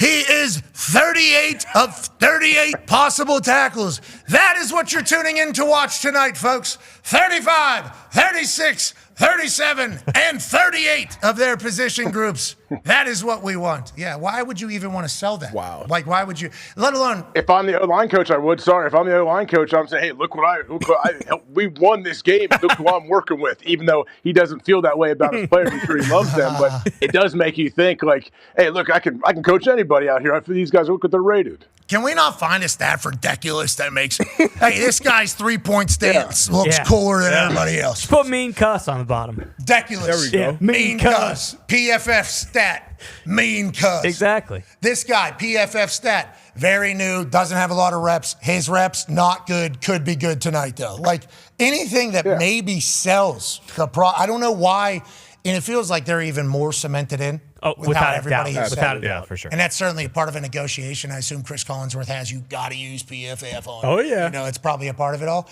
But it's like, why would you want to do that? Now you pissed off all those players forever. Right. Those players and their families are pissed off forever at you. And it's like, also, if you're just a casual watcher, it's like, oh, great, Sunday Night Football is all the worst players in the league. That's cool. Why does anybody want that out there? I don't. My brain. Too small, too stupid. I don't think I fully understand it. Well, and most people understand that you can just throw away that and you just completely ignore it. But, like, for a lot of casual fans, I mean, that Sunday Night Football is the biggest game in town. We got so many people watching that. And it creates unrealistic expectations. So you got fans watching, like Steelers fans who, maybe aren't, someone who covers it day to day like we do. They look at that and it's like, oh, well, if we don't beat the hell out of these guys, we fucking suck. Are you kidding me? And then that happens, and it's like... How much are we paying? Yeah, exactly. We got 34, 35, 36, and 38 out of 38 in this offensive line. TJ Watt can't get home. We're going to lose this game? Mm-hmm. Okay, I don't think so. Yeah, I think everybody's probably on the side, but PFF. Well, I guess probably... PFF's probably sick of it, too. Like, there's probably people within PFF that are like... We shouldn't be putting out the 38 of 38 rankings. Mm-hmm. Like, I'm sure there's people in there somewhere. Is this good free pub for them? Is this free pub that they don't care about, even though it's somewhat negative publicity people are talking about? Yeah, I mean, it's all in how you want to operate and live your life. Yeah, it's still going to be on there next Sunday. Yeah, it really is. Yep. Well, Chris is going to say, see, I negotiated that in there. Yeah. This guy sucks. You see it. This guy's terrible. This guy really good. He should be asking for a trade, actually, next year. This guy ass. That's crazy. Sorry, Bradley. Hey, Mr. Bozeman, sorry we went back. Hey, all we know, hashtag stat that, 1-0 Sunday night against Pittsburgh. That's right. Hell yeah. That's tough, though. Bozeman's got a lot of texts from a lot of people that he hasn't talked to in a long time. But I didn't know you're having such a hard time. You suck at your job, man. Hey, the NFL, tough game, dude. Tough game. These guys are the Do best. they rank 36 centers? Sorry, do they rank 36 centers, or is that just like interior linemen? What is that? I think it's centers. Centers. Yeah, Yeah, probably some position, injuries and stuff. Yeah, dude. Oh, Every okay. snap, That's right. every assignment. Every they know. assignment. They know every assignment. You weren't supposed to pass that guy off and get the second guy. That guy actually got the sack. You were supposed to get that guy. No, I was never supposed to get that guy. No, you were. PFF size. Get it. See it? You touched him. You let him go. Well, yeah, because I was passing him off. The guard's supposed to have his. No. Nope. 51 was the mic. No, we actually had 55 as the mic here because we were offsetting because they got a guy. Nope. Clearly. Do you want us to show you the diagram? Here's Will. Here's Sam. Here's the mic. That's not right. That's actually a joker. That's a star. That's not even. Nope. PFF size. This is the mic. We saw you before the snap, too, pointing at the wrong guy. Negative. All of it. We saw the quarterback the quarterback came up here and said, hey, no, it's this guy. And then you shoot him off. You were wrong twice, actually, before I think 2 negatives. Yeah. Don't worry. We dinged the quarterback as well for not being able to, properly assess who it was. He got dinged as well. Yeah. He should have been able to convince you that you were wrong. So he got a negative for the play as well. PFF size. Listen, we don't want to turn this entire show into this because we could. We could. We could go. I could go 45 minutes right now. Yep. Easy. Just acting like I'm a stats hero. Okay, which there's a lot of you out there. Okay, not as much as it was before. 4 years ago feels like the stats people were the kings of sports. It really did feel like it. Then reality settled in a little bit. Like, hey, numbers are numbers, but the people that are creating the numbers, okay, existing in real time, humans. And unless something's 100 to 0, even then, maybe, it's not a guarantee that you guys are right. If stats are right, then sports betting wouldn't be a thing because it would be easy just to kind of read what you guys say and then that's a matter of fact. But like humans don't wake up like video games. Humans wake up, maybe they're supposed to be a 94 and they wake up at an 82, because it's week 10. Or sometimes people wake up and it's, hey, I'm 99 today. I don't got the chain. I don't have any of that. But you all just kind of view it as a video game, these stats people. So we just want to let you know, we appreciate you stats people. We appreciate the humility over the last couple of years because massive piece of football. And on that note, every time they put up the PFF ranking, you all look like assholes. Valid? Fair. Yeah. It's not just PFF that looks like an asshole. No. It's all the stats world looks like. Because us in the sports world, my entire career was built off stats, obviously much more basic stats than the stats you guys find, and I respect stats. But us in the sports world just go like, these idiots still, at the very beginning, just don't get it. They just don't get it. They just don't get it. And they're just sticking to their ways, which is awesome. Yeah, we're going to put 38 out of 38 up there. Somebody's typing that in. And approving it, man. Do we want to run this in the open? Biggest game of the night. Pittsburgh Steelers are part of this one. Probably going to be pretty big. Chargers big. Sunday Night Football. We've been waiting all day. Up and to the right. You want to run this? 38 out of 38 kind of makes this guy look like ass. Is that what he is? Yeah. Send it out there. And they get a win. This Steelers team might stink. Oh, no. Oh, no. I think a lot of overreaction tweets coming from Pittsburgh Steelers. I think they're just an average football team. They can look shitty one night. They can look great one week. And at the end, we're just going to be the same we have been for the last few years. All right, we hit the top 5 headlines in the first hour. We missed a couple things, and we always say, hey, D-Bot, what were 2 things maybe we missed in our first 15? D-Bot, what were those 2 things that we missed in our first 15? We'll start with the New York Jets. The first thing we missed with the first 15, obviously Nick Mangold. They did a great job, representing him. Jeremy Ruckert, former Ohio State tight end, actually walked in with Nick Mangold's jersey. I thought it was awesome. And then the Jets, they showed up. They got a gritty win. We talked about teams with the back against the wall, teams obviously selling at the trade deadline. How are they going to show up? How are they going to compete? And they did it. Even with this ugly stat line from the offense and the quarterback position, the special teams, the third phase showed up. We got Wangu right here with a 95-yard kick return. Unbelievable. You know about Atlanta. up the sideline. Unbelievable play. When you're a team struggling, especially on offense, these special teams plays, they play a huge role in getting your team a win. And then the very next return, we got a long punt return from Isaiah Williams. Now, you never see this. I believe we saw it earlier in the season with the Patriots. They had 2 back-to-back returns. But this is unbelievable against the Cleveland Browns right here. You cannot have this. Isaiah Williams, and the flag was obviously not on the New York Jets. Unbelievable job by the New York Jets. You say, we say, I say, Wilson. That's him. Williams. Williams? Williams. Yeah, Isaiah Williams. That's what I said. I said Wilson. That's exactly I clearly said Wilson. But it is Mr. Williams. Anytime your special teams can roll like that, come on. And Breece Hall had a big game, too. He had a late, this was the touchdown here. Once again, Fields only completed 6 passes. Seed. This is right between the 2 and the 0. Great blocking on the edge, and he gets up on the field. Obviously, Breece Hall was a big name around the trade deadline as well. He had a big game. Another guy who was a big name around the deadline, Will McDonald. He had 4 sacks. So once again, when that offense, he had a form, dude. he had 4 sacks. He had an unbelievable performance. And I thought Aaron Glenn, we talked about it earlier with the Dolphins and Mike McDaniel. Aaron Glenn, when you're selling and you're trading and you're getting all these picks and you're obviously rebuilding for the future, how are the guys in that locker room going to show up and compete? It obviously is going to represent how the coach hasn't prepared. He had a great post-game speech. I thought the post-game vibes were in, and something he said at the end of this speech was not just about buy-in, but it's about staying. So obviously you buy in, and it feels great when you get a win right here. We know how it was with the ugly start with the Detroit Lions, and now they're an absolute wagon. Maybe this is the beginning for the New York Jets, who's been looking for a turnaround for a long, long time. What happened in Detroit first year? MCDC and Aaron Glenn, obviously a massive piece of what happened up there in Detroit. But what happened in your first year with DC? Started out 0-10, 3-13-1 was the final record there. Okay, so obviously it might take a little bit to flip an entire culture. Feels like the Jets for this time are ahead of schedule maybe in a restart because they were able to get rid of some of the big pieces of the past, AJ? Is that what you're thinking as well? Yeah, it's definitely possible. But the thing about the Lions compared to the Jets, the Lions had Jared Goff, right, the whole time. Mm-hmm. Are the Jets moving forward with – is this their quarterback? Do they have their franchise quarterback? Now, I will say, every insider and football pundit person from ESPN that we talked to, okay, says they got a lot of picks, they got a lot of money. Now they got to go make a selection at quarterback and blah, blah, blah. They've already done that. They selected Justin Fields. Many times. They paid Justin Fields a lot of money. They paid him $30 million, I think, in total, $20 million a year. Now, granted, is that anything in comparison to what other quarterbacks are getting? No.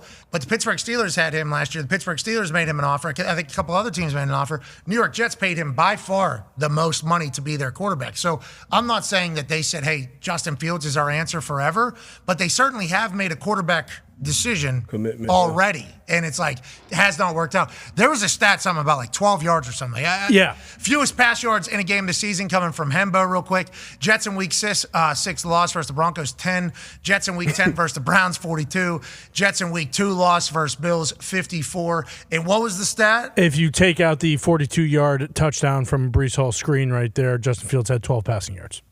Why are we taking it out? I agree. But that's the stat I saw. He answered the stat we saw. That's what I saw. Yeah, and once again, I just saw it. My eyes saw it. And once I saw it, I thought to myself, well, that's impossible. And if ifs and buts were candies and nuts, we'd all blah, blah, blah, blah, blah, blah, blah, blah, what, But obviously you can't take away a pass and then say that was his total pass yards. But what the stat was alluding to is like, was this Breece Hall or was this Justin Fields here? And then once you say, okay, well, let's eliminate that. Let's just go straight to Justin Fields. They're like, barely a first down this guy's throwing for. Yeah, so I did see the next gen passing chart. And it was pouring rain. The weather was bad. It was pouring rain for one, but also like with Fields, and of course you need a long-term answer at quarterback for sure. But if you have picks that are in the top 10, how valuable are 3 5-star players? Whether that's offensive line, defensive line, corner, and granted they just traded 2 of those positions away, but still, like let's say they do say smaller contracts. Yeah, smaller contracts, and let's say with Fields, it's like okay, you're right, we did pick our guy for 2 years, so let's just ride this contract out. We have a bunch more picks, the year after. But yeah, maybe there's no way they can play with Justin Fields again next week. Next year. No chance. There's no way. And Justin, we love Justin. I don't really know him actually, but I am a fan of Justin Fields from afar. I think he's probably a great human. I think he's a great leader. I love his commitment to his body. I appreciate everything he did at Ohio State. I think he's a freak athlete. I think when he gets the ball in his hands, he's the fastest guy on the field. It is amazing to watch. He's tough. He's actually tough, too. He took a monster shot, if you remember, in college as well and kept coming. Yeah, but in the NFL as well. When he was back with the Bears, the only highlights that were coming from their very terrible seasons were Justin Fields either running over people or around people. I mean, he is a Dano talent. couldn't be MVP. Yeah. I think Dano had to make some decisions because of some potential narratives that were building about the way he felt about people, and that is certainly something that I think Dano was doing in that particular moment there, because he gave some takes and everybody was like, this guy seemingly, it's like, MVP actually. Ohio State quarterback? Yeah, exactly. Yeah. That's exactly what it was at the time. It got hot in the kitchen for Dano. I mean, and he did it on our show. So this is one of those things whenever what people say on these microphones don't necessarily reflect the opinions of their peers, their boss, or currently at the moment, the company that is licensing the show, ESPN. With that being said, what people say on the microphones on this particular show certainly goes, hey. Controversial guess. Jeopardy. Shout out. Dano certainly threw himself into a fire or two on our particular show. So I got to see his mentions. I got to ride in his mentions for a little bit. They are not spectacular, but he did have hope for Justin Fields. I think we all did because of how athletic he is. Like how athletic. He's so athletic. He's so athletic. He's so athletic. I think accuracy is a thing. I don't know if it's necessarily easy. And being a quarterback is not necessarily an easy job. And for a while, it was like, oh, the Bears organization just didn't do him any favors at all. And then last year, it wasn't terrible. It wasn't great either. And then this year. But no, I think the Jets are probably going to have, a Mendoza or a Moore or a Simpson at quarterback. Mendoza will be joining us today in about 20 minutes or so. Yeah. Joining us right now, ladies and gentlemen, is the voice of college football, the face of Thursday Night Football on Prime alongside Al Michaels. Ladies and gentlemen, a man who almost predicted a football game exactly this past weekend in Oregon and Iowa, Kirk Herbstreit. Yeah.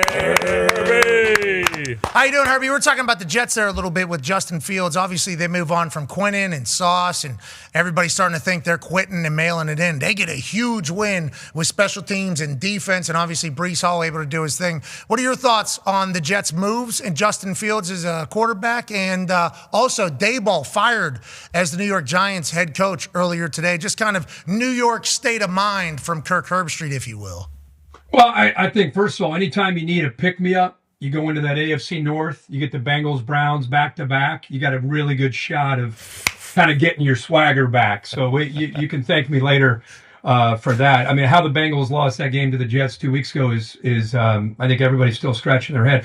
But to their credit, they use that special teams. Sometimes you just got to find ways to win games, and that's what they were able to do. I heard you guys kind of having some fun with the fact that Breece Hall took that screen and took it to the house. It was not a great day for the offense, but totality, it's a team that I think is dying to get some wins, and especially after the trade deadline, so many rumors about Breece Hall. You mentioned McDonald, and now they have what they have, and it's go time. And I just love to see a team still fighting, right? I mean, they're still scratching. They're still trying to find ways to win games. Breece Hall gives them, I think, a playmaker, a dynamic playmaker. But the reality is with Justin Fields and his offense, I mean, how about the owner comes out 3 or 4 weeks ago and just says, if we can just complete a pass, that would really help the cause.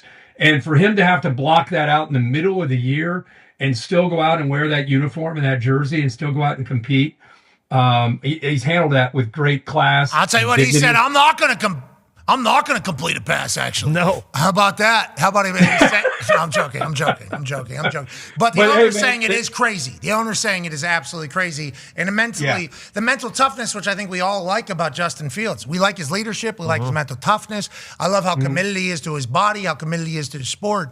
I just think on the field, it really hasn't worked out. What's your stat? To the point of all this, teams coming into this since 1950 when holding opponents to 175 yards or less and not turning the ball over were 225-0. Is now 225-1 for. Shout out to the Browns. Yeah. Shout out to the Browns. And then let's talk about Daboll over there in New York. Obviously, they have the quarterback carousel this offseason where they're trying to find out who is going to be the guy that's going to be taking snaps for them after they move on from Danny Dimes. Danny Dimes is now an MVP. It looks like Wilson right now having improvement. Danny Dimes is obviously in the MVP conversation alongside Jonathan Taylor. We're going to win the Super Bowl. Saquon Barkley won a Super Bowl with Philadelphia Eagles. Everybody leaves that place and has great success. Now Daboll is the next one kind of getting booted. What is this an indicator of in your eyes? And what are your thoughts on the state of the Giants right now? Well, I mean, you went through that, and I think a lot of people thought when they let go of Saquon and they didn't come up with answers that following year that Daboll would maybe be let go. They stuck with him, and he made it pretty clear. We actually had Patriots-Giants preseason, and Daboll made it very clear to me that Jackson Dart is going to be special. He said, I got Russ right now, but man, I really love this rookie and what he can do. And obviously, eventually, we saw him get that opportunity. This is another franchise that just figures out ways to lose games. They just don't know how to win football games and play complementary football. They play well enough. You go back and look at, 4 or 5 of their losses. They've played well enough to win these games, and they just can't close them out. And I think that whoever inherits this job is going to inherit a team that has a lot of potential. I mean, when you put Scadaboo and Malik Neighbors and Jackson Dart all together, all healthy, there's a lot, I think, to work with, not to mention what they have on that defensive front. So whoever's going to get this job down the road, it's not like you're starting from square one and how do we get this thing going in the right direction. I think the vision of what they had there is there. I think you can see it. I just think that this team at times seems to almost be jinxed. They just cannot close out games, and games that they played well enough to win, that they're sitting there scratching their head thinking, how the hell do we get ourselves in this predicament? So I think I love Daboll. Dave's a great guy. He'll land on his feet somewhere, but whoever gets this job, to me, is going to have a hell of a nucleus to work with moving forward. Yeah, we all love Scadaboo, obviously. Jackson Dart needs to take care of himself going forward. We hope he's able to do that. And obviously, the New York market is a beautiful one if you're able to win. Will anybody ever again is kind of the question. Bruce, we haven't really got your thoughts on Daboll exiting town. New York Giants fan, Bruce Brown. There had to be accountability. Brian Daboll's 20-40-1 record is the worst of any coach in Giants history. Shout out to Hembo. This was the McAdoo? third. Yeah. That's worse than McAdoo? Worse than Shermer? McAdoo, that's a good Worse than everybody. McAdoo was good before he got that haircut. When he had the bad haircut, he was a good coach. He's a Western Pennsylvania guy, too, so I didn't love everything he was doing with his hair and all that stuff. And the way you guys in New York were talking about him, I didn't necessarily love because how similar our names were and how we grew up in the same waters and everything like that. But I thought he would have definitely been the worst. But no, that's not the case, I guess Hembo says. Jeez Louise. Part of it is, 2022, he won Coach of the Year, and we won a playoff game, and that kind of extended his leash to get to the 61 games to be able to lose 40 of them. I mean, it sucks. I agree. I think Brian Daboll is probably a good football coach. Coached under Nick Saban and Bill Belichick, and, seems like he's a pretty good football mind, but losing's a disease that infected the Giants organization and, kind of reared its head worse this year than ever before, where you're blowing 3 10-point leads on the road. But, it's also not all on Brian Daboll. Like, Joe Shane built the secondary that is turned into the worst in the NFL this year. Missed on a ton of draft picks, both on defense and in the trenches with the O-line. So hopefully there's more accountability. Shane Bowen probably doesn't deserve to be defensive coordinator, and I don't know if Joe Shane deserves to be a GM looking for a head coach. Jeez, Giants fans certainly going through it. Second half losses, especially whenever you have the lead, just take it. Tough. Just take everything out of you. Okay, let's pivot away from the bad news in New York, and let's go to some good news maybe in Cincinnati, your hometown.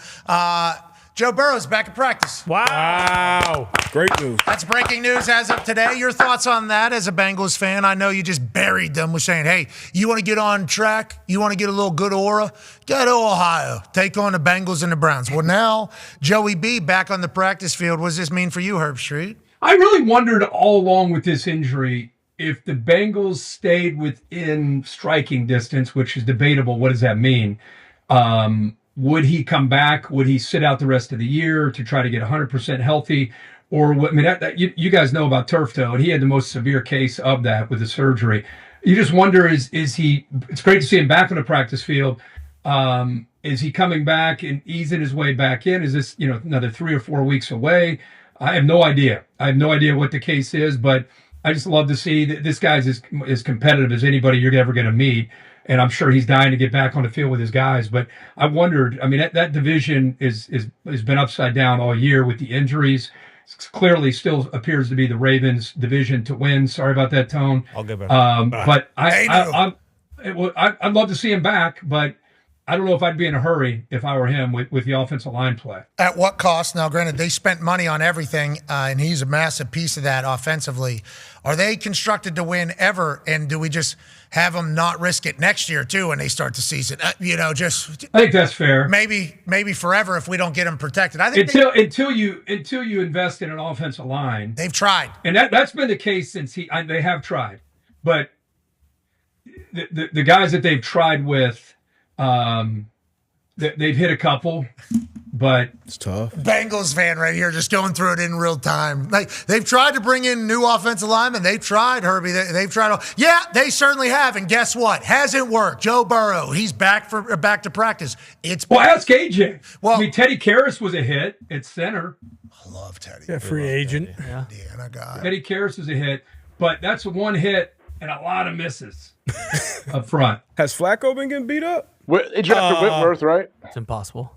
Yeah, and then they let him go. I think that went out bad. If you listen to the end of that, even though, hey, he was ruler of the jungle the other night. That's right. And they did win the night he was ruler of the jungle. Good to see Big Whit back in Cincinnati. Hopefully they're in good. Whit would start if he came back. He would be a starter on a lot of teams. Maybe tight end. On a lot of teams, but definitely in Cincinnati. Well, he's a tight end now. Maybe he's like 245, 250. I think maybe quarterback. I don't know if he has it here with Joe Burrow's time. We have some scoopage, though, here from Jason Glazer. Yeah, scoopage.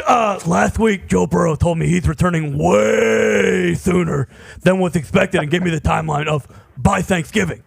Now we'll start practicing on a limited basis. Absolutely unreal attack of rehab, which he did with me, and response. At first, medical people didn't believe he'd be back before playoffs. Huge jump for him. He's a fucking G. Shout out to Jake Glazer getting a little scoopage there. Herbie, obviously, that's real-time baseball we're doing. Hey, we had a bandwidth. That I was going to text it. We had the term bandwidth from Ty could have used that with Pete Thamel this morning when he was talking. As soon as he said, well, my bandwidth, I was like, God, I got to hit Pat. Hey, if you would have seen the conversations I was having this morning, brother. I mean, tomorrow's show is about to be pretty legendary. Oh, you guys are going to Paris Island tomorrow, right? Yes, sir. Yes, sir. Yes, sir. Oh, my God. Hey, it's about to be something. Hey, listen, I don't know if we fully recognize how massive tomorrow is until we're there. Because I've had a chance to be there. When you're there, it's just like, you're walking on like hallowed ground. Like you understand what's going on. And then it being Veterans Day, and the people that are going to be coming, a lot of appearances on the show tomorrow, pretty big names. And obviously you had this planned out a long time in advance. Yeah. Well, wasn't calling everybody this morning to try to, hey, I think we got an incredible opportunity here. Would love if you'd be able to help. And tomorrow will be absolutely crazy as we say thanks to the Veterans Live from Paris Island. All right, Herbie, let's talk about what we need to talk about. You should ride in on the bus the way, you know what I mean? Can you do that? Yeah. Well, get yelled at right there when you step on the steps. To the yellow footprints there right at the beginning. We'll do a special on this entire. We will definitely inform people what it's like.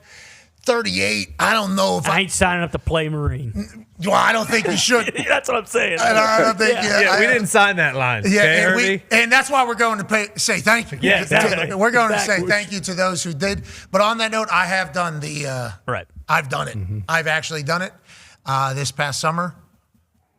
Yeah, I don't know if I would have been the one, man. 18. Yeah, right. I don't know. You got some bad. Gumpy would have done it. What's this?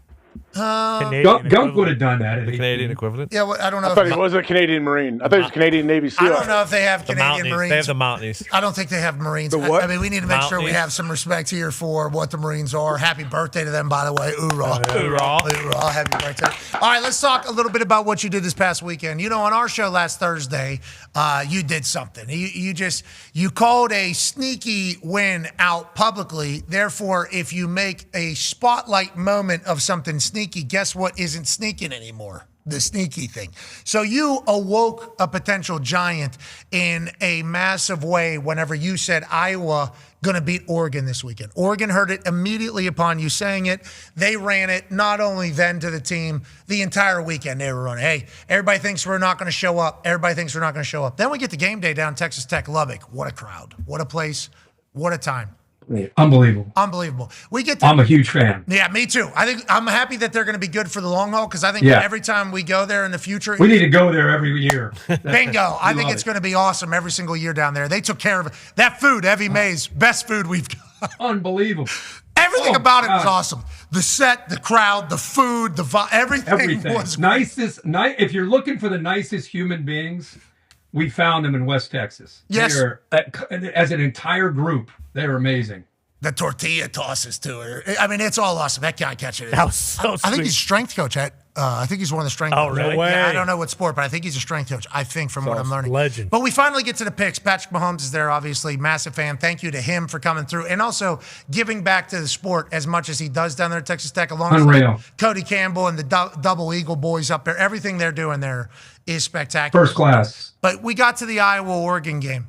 And I didn't know what you were going to do. I honestly, I looked over and I had no idea what you were going to do. Are you going to just say, you know what? I ruined this. I'm sorry, Iowa. It got too loud. I'm going with Oregon. You doubled down. You said Doubled down. You said I'm doubling down. I think Iowa wins this game. This is a game that Oregon is going to And I gave you the specific. It's the November, dark, rainy. You don't know what's going on. The team that's there has no idea what hit them. Kinnick gets over top of them. 16-15, one of those ugly Iowa scores. You have no idea how we got to 16-15, but that's where we're going to be. That's the final score. That's how Iowa's going to win. So you were calling a game while this was happening, and I was texting you. I'm like, yo, it's 2-0 right now in this game. You say you don't. That was perfect. 2-0. We're off to a great start. Bingo, you're like, you have no idea how we're going to get to this score. Like 2-0 being the start of that thing is like hilarious. It's like, hey, Herbie, 2-0 right now. And then you're calling another game. All of a sudden it gets to the point. It's like, hey, Herbie, everything you have said is coming to fruition right now. Legitimately. How about this quarterback draw? And I'm like, So oh my good. God, they're going to go for 2 if they score this, and they're going to miss it, and it's going to be 16-15. I was like, touchdown. Now we got to miss the 2-pointer. Miss the 2-pointer is all we need. Yeah, well, And Herbie, they did. I want to let you know, They got it. you've been around college ball for a long time, okay? But I don't think you're supposed to just know exactly how a game Insane. is supposed to end. And honestly, you even knew it when you were saying it, that you might be saying everything how this game is going to end, but it's going to go the other way because of how. What a ball by Dante Moore. What a ball by Dante Moore right there. But it went the other way strictly because of what you did on Thursday. Strictly. You're giving me? Yes. You're giving this to me? No, I'm not giving it to you. I'm saying it's 100% your fault. You need to be taking That's what I'm this. saying. You're giving me the blame? Yes. I laid out I gave the blueprint. I gave the whole thing. Yep. Your fault. It just the last minute, last second field goal. I can't account for that. Ty, how do the Iowans feel about what Herbstreit did? First on Thursday saying, hey, Dan Lanning. Hey, dude, if it would have been 40-6, I would have eaten it. I would have said that's 100% on me. Okay. But it's 16-15.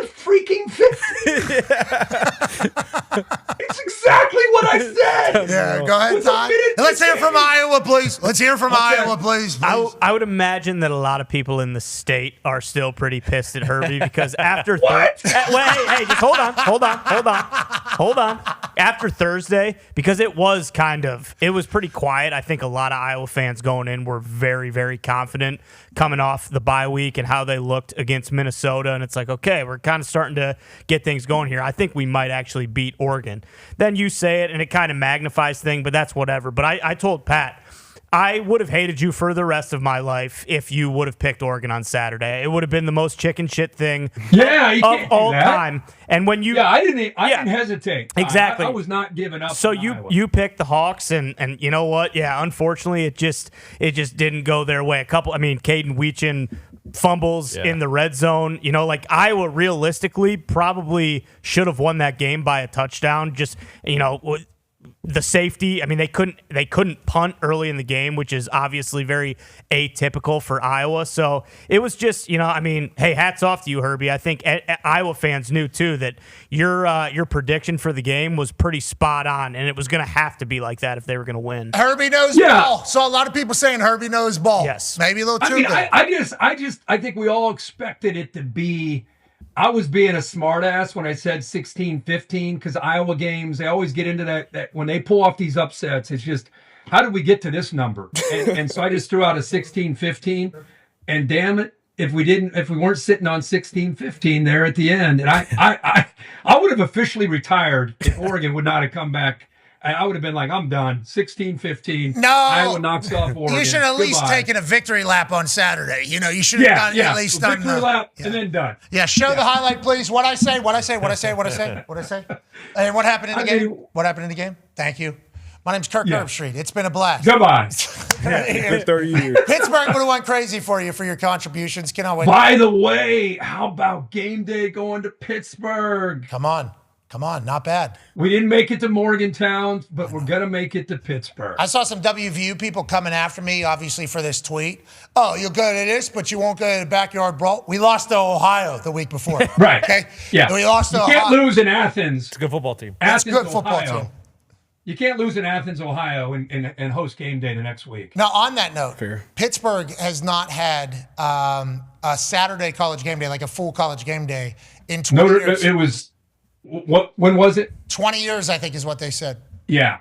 I remember we were right by the river outside of the stadium.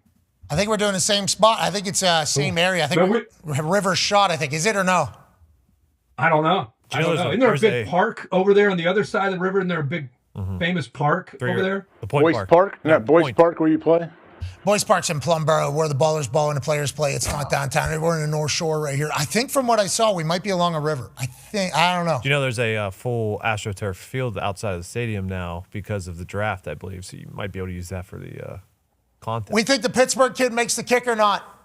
You probably should stop doing it. Every week they make. John was some big. booby traps out there. We needed John. Well, Kirk tried to bring out some blockers, but we had high school kids holding it 5 feet in front of these guys. This guy. Deflate the ball. What a kick. Second one. I'll tell you what. Pat, you teach me this, but anytime I see a guy slip off his sneakers and go barefoot, this guy knows what he's doing. See, I don't fully understand it, actually. And I think it's more because the plant foot will slip, maybe some of these, because it's like turf. But I don't know why you wouldn't think that a sock would slip, too. Yeah. I don't fully comprehend it. I don't know. Vandy was the first time it happened where I was like, okay, this is possible. If someone takes off their shoes, I shouldn't immediately think they're the stupidest person of all time for just kicking the ball without a shoe on. This guy had like a Hoka-looking shoe on, a little big base on the bottom of it. Tough. The story, hey, we're learning that in real time, though, Herbie. I don't think people fully understand that. We're learning in real time that this guy missed a kick his junior year of high school. How about that? Yeah. Like in real time, I'm like, oh my God, what a nightmare. In that state? Yes. That's like... What a nightmare for that kid. Death threats. Yeah, so he got death threats. He needed to make that first one, bro. That first one, him missing that first, I'm like, golly, got to do another one. Got to. For this guy's going to think about this for the rest of his life. Yeah. The rest of his life. He's going to get dunked on even more because now they know about the high school. So only the people at his high school knew. Now everybody knows about that. And also, this guy sucks. He can't do it. So he would. Right. Yeah. How about the guy, junior year, misses the kick in the state championship. Senior year, you're done. You can kick off.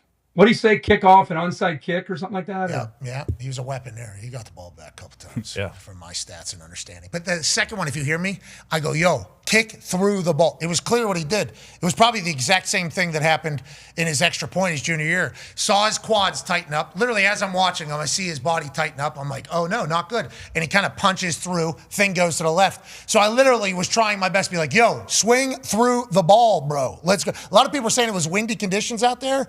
It wasn't. Little right to left there. But the tortillas that were throwing, I think everybody thought like the wind was taking those tortillas. No. Those people were. They were trying to hit that ball. They were trying to hit that ball with those tortillas. I mean, that was the bigger obstacle was the tortillas. Imagine if a tortilla hits that ball. Oh. That's going in. John misses again. Oh, no. What a moment. Look at that. Yeah, I'm happy for John, though. John, way to go, buddy. Proud of you, John. Proud of you, John. I think the Pittsburgh kid makes it. Okay, let's get back to some college ball talk, shall we? Go ahead, D-Bud. Yeah, Herbie, obviously we know how dialed in you are to both games, college football and pro football, so you're the perfect person to ask. Who's QB1 right now in the NFL draft going into next year? I know it was a lot of names we expected coming into this season to be at the top of this board right here, but obviously it's Mendoza and Ty Simpson, probably Dante Moore, two of the draft-eligible quarterbacks. Who's QB1 right now in your opinion? I don't know if he's draft eligible. I think Julian Sayin and I think CJ Carr at Notre Dame. Okay, neither of those guys can get drafted. This is just like when you're like, hey, the guys that get a lot of money need to shut up. Dude, the guys that we had up on the board have all struggled. You know, like they just think of all the names at the beginning of the year, and none of those guys are still being talked about. You know, I really think the Lenore Sellers, remember him beginning of the year? Oh yeah, everybody thought he was going to be the first pick overall. Yeah, the Mendoza kid's been amazing. I mean, what he's doing at Indiana is incredible. How about the drive? Everybody's talking about that catch. How about the drive itself? He got sacked on the first play of that drive. Oh yeah, and brought them back. To be able to eventually get in position to win that game. That throw right there down the seam, incredible. That kind of reset them and got them believing. We're so focused on the catch, and we should be. That was the best catch maybe we've ever seen. I mean, we look at the footwork, but look at these three throws that he made to get them down inside there. And he does it every single week. So filthy. I don't know. Did anybody expect Mendoza to be this guy coming over from Cal? No, so into Indiana. No, so Kid Canada's little brother, obviously last year, Rourke with Indiana, was the storyline because it's like, will Cignetti be able to find another Rourke? I doubt it. And then bring in the kid from Cal, and it's like, wait a minute. Kid from Cal had a lot of success last year. Kid from Cal has actually had some big games. So I don't think anybody was expecting magic, but I think there wasn't as big of a fall off for Indiana from Indiana fans' thoughts after Rourke leaves. But nobody could have expected him to be the best player in college football or whatever the case is. And then Omar Cooper Jr. is an Indiana kid. He's from around here. This kid's from around here. So we're obviously incredibly happy for him. It's good on Sundays. Insane catch. And also the ref in real time watching Perfect call. That ref. Look at that ref's form. That's incredible. I mean, just legit. Look at that. And we're looking at it in super slow. Look at him. He's got to get out of the way. Staring. And then look at his head. I mean, he is staring down at that, and he makes the right call. We always rip on the officials. Give this guy some credit. Holy shit. He is right in position to be able to make that call. And we're seeing it. Now we're seeing it a little faster. Here you go. Look at that. Just outstanding. But I guess to answer your question, D-Bot, I would say Ty Simpson. He's not sexy. He's not going to go to the combine. He's not going to go, look at this guy. Oh, my. But he seems to be a guy that has an ability to read, recognize coverage, process, ball out. He can move around just enough to be able to be dangerous, to be able to keep plays alive. But we don't have that huge 6'4", 240-pound guy that everybody's going to say, wow, I can't wait to watch what this. Now, these guys are they're going to go and people are going to be enamored like they were with Anthony Richardson and others, when they see these guys that are big and strong and can spin it. But as far as seeing the field, processing, what are we doing? Processing. That's a good question. That is a good question. What are we doing? Okay, there's no reason to do what you just did right there. None. Okay, there's none on that note. Now, to echo your point, though. What are you talking about? I love Ty Simpson. Yeah. Great. I like his love him. Did you see him dap up former teammates, too? Yep. The boys love him. Oh, my God. You see how the boys reacted when they saw him? Yes, love him. They love that guy in the locker room. Mendoza, though, very similar. I think they view him as a nerd who's an absolute dog. I think that is kind of it. So I think they will be head and shoulders. I think whenever you start thinking about, off the field stuff in the locker room and in film and everything like that, I think they are going to rise to the top. But to your point, we had no idea that those guys were going to be guys. Another guy that I don't think a lot of people maybe knew if he was going to be a guy, especially after his first season. Now he's leading the MVP odds. Go ahead, AJ. Yeah, Kirk, obviously Pat's talking about Drake May and what the New England Patriots are able to do. They beat the Bucs yesterday. They're 8-2. I guess, are you surprised at how quickly Drake May has evolved into an elite quarterback? I mean, MVP odds, you see him right here. And are you surprised at all at how fast, I guess, Braves has been able to instill that culture and turn them into a very viable team to make a run at the Super Bowl? Well, obviously, AJ, you know him, Braves, and we all love him and think so highly of him as, what it was initially as an assistant and a coordinator, and then he goes to the Titans and has them on the brink of getting into a Super Bowl. And then last year he's in Cleveland, just just kind of buying his time and hanging out. And eventually you knew he'd get back in the mix. I don't think, Connor, even you, as much as you're a diehard, blinded New England Patriots fan, I don't think anybody expected the culture to change this quickly. Nobody could have expected this. It's easy to say, I saw it all along. I mean, Drake May, if you saw him in college, he's another college quarterback that's outstanding, but we see a lot of college quarterbacks that are outstanding that just don't see the field in the NFL and don't make these many plays this early in their career. So I think Josh McDaniels deserves a ton of credit for the system that he's been able to build, the way they've been able to build this team from the ground up as far as confidence.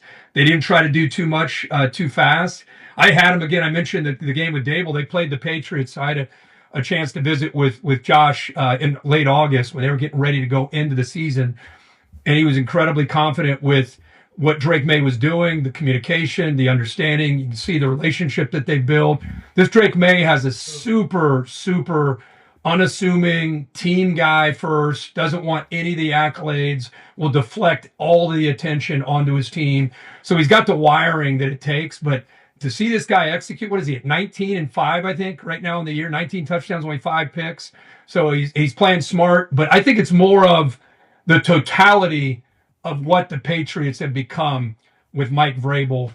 And it's not just, wow, look at the schedule, it's been favorable. No, I mean, it's a mix of veterans with rookies with a quarterback that's making great decisions. And here they are, sitting at the top. Couple more things just to kind of add to your point about this Patriots team. So many different moments throughout that game yesterday as we're watching where Vrabel is coaching in between plays to guys that are on the field. Like there was a time, I think it was 5:16 left, Drake May, they're up 5, rolls to the right, throws the ball out of bounds when they're down in red zone. And you knew that Drake May probably immediately was like, there's no reason for me to throw that out of bounds and stop the clock right here. We could keep this thing alive. It starts getting like frustrated with himself. And literally they shoot over to Vrabes. Vrabes is talking to him like, yo, we're good. Then there was a report off the sidelines like, hey, Vrabes was over telling the defense, hey, nothing else matters except for right now. It's like he's hands-on with every single play. And then Travion Henderson, obviously, we see the moment where he breaks free and he looks over to the sideline like, should I go down or should I score? And they're probably all like, yo, go ahead and score that thing, dude. Score that thing. So like, he's afraid. When you talk about buy-in, when you talk about buy-in, I think the perfect depiction of it is Stephon Diggs on the hands team. Okay? And everybody's talking about, he should do this. It's like, yeah, right, dude. Knowing that he's going to get blasted in the face right there. That is the only outcome that Stephon Diggs is going to have right there. Worst ball. And they're like, hey, he needs to do this is what number one wide receivers always do. It's like, no, they don't. Number one wide receivers are not being sent out there to potentially get shot right in the jaw or right into the chest. Go ahead. By the way, look at how they're schooled there. Everybody goes in to make a block. The whole thing, instead of like 5 guys going up to grab the ball, you got a very, very well schooled. These guys are trying to make blocks. We know that 8's going to go ahead and he's got the ball. We know he's going to catch it. And everybody doing the best they can to try to avoid what ended up happening because they just had a couple too many. They couldn't block them all. And he still is able to hold on to it. I think you bring up a good point. I think he has a very hungry team, whether it's the blend of rookies and younger players with some vets, but they all are listening to Vrabel. So Vrabel's over there coaching in between series. And instead of them being like, get out of here with that, they're just like, they're dialed in listening to what he's saying. So it helps winning, right? I mean, it's easy to become that guy when you're winning. And, right now he's got a team that's all in. Yeah, I think all in. Stephon Diggs said earlier in the year, I can't believe he got me to buy in. And it's like, it's a Vrabel effect that he has seemingly in every building that he has. I mean, it was happening at the American Century Classic whenever he walked into the tent. He walks in, everybody's just like, what the hell is this species? He's doing that. Yep. He's a great leader. He's an alpha in every sense of the form, but it seems like his empathy for these young guys, like not to beat yourself up too much, is what's showcasing the most. The Patriots are a problem. Drake May's the odds-on favorite for the MVP. And the Colts are going to win the Super Bowl. We'll be back tomorrow live from Paris Island. Goodbye.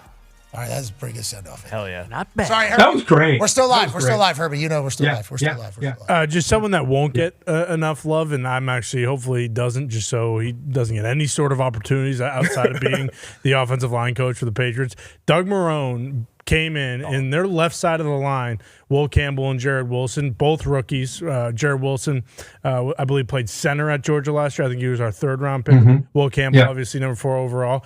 That toss left to end the game, the Trevion touchdown. I mean, that's right behind Will Campbell. And we got a defensive lineman, Tonga, playing fullback, who played 8 snaps at fullback, actually. And look at that block. Yeah. 3 guys. The amount of guys on the ground, and there goes Vita Vea. But the other run, that was a 55-yard touchdown. That was Jared Wilson basically one-on-one rookie on Vita Vea. So it's one of those things where I don't know what's in the water or what, Doug Marrone is feeding the offensive line, but they're playing their fucking ass off. And like, that's why, you get chills just thinking about how good these young dudes Defense, are. too. Still so, and on that note, Christian Gonzalez is unbelievable. And he's starting to have his own little island starting to happen there in this entire season. But they're up and to the right, but they're still so early. Yeah. Like, there's still so much for Drake, for Vrabel's culture. I mean, another offseason drafting your guys, free agent. I mean, there's just so much for these Patriots fans to be. Yeah, BA always talks about, having the rookies ready. If they're ready by November, by Thanksgiving, you're in a good spot. Travion Henderson, he looks like he's coming along. Kyle Williams, he had a big-time play. And a great sign of your team going in the right direction. I hate this for vets sometimes, but when Vrabel came in and they moved on from Kyle Duggar, who had a huge contract, and they moved on from Peppers, who was a solidified vet, that let you know how these young guys were playing, how they were building. You go and get Carlton Davis, who's another number 1 corner. Christian Gonzalez is unbelievable. And they came into this game without allowing one rusher that they faced to reach 50 yards. Like, that's crazy at the halfway point in the season. So they are in tandem right now, defense. And obviously we know the offense is making plays and they're explosive. All right, Herbie, last question for the NFL here from Green Bay Packers owner Ty Schmidt. Yeah, Herbie, how do you see this game going tonight? Obviously, you had the Packers your first week of the regular season for Thursday Night Football, and they looked unbelievable, looked like a different team then. And I believe you had the Eagles when they got beat by the Giants. They obviously look a little bit different now as well. What do you expect out of this one tonight? Yeah, you're right. When I had Green Bay, and as you all know, I mean, it's such a long grind of a season, and guys get hurt and teams become a little bit different. Eagles have changed their season around from where they were. I mean, I think offensively, they were really struggling when we had them. They were just starting to kind of find some things, find some answers. I think the Minnesota game obviously changed the complexion maybe of their season, and then they followed up with a big win over the Giants. So I think their offense is in a much better place. I think they were arguing with each other. They really couldn't find answers for Saquon in the running game. They were just trying to find ways to get him in space. And I think now you're starting to see a little bit more balance, putting Jalen in more favorable positions to be able to throw the football. So that's a tough one, man. That is a great game. It's in Green Bay, right, tonight? Yep. Great Lambeau. Great matchup, and it'd be fun to watch Micah chase Jalen around. I think it'll be this has got that fourth quarter, last second kind of feel. Who's going to get the ball late? I don't know what the spread is, but it feels like it's going to be a tight game throughout the entire game, and give Green Bay a nod because they're playing at home at night. 1.5 is the spread. Green Bay is favored by. And Schefter came on earlier and said, this is a tush-push game. Green Bay Packers wanted to ban the tush-push. Micah Parsons said it was a stupid play.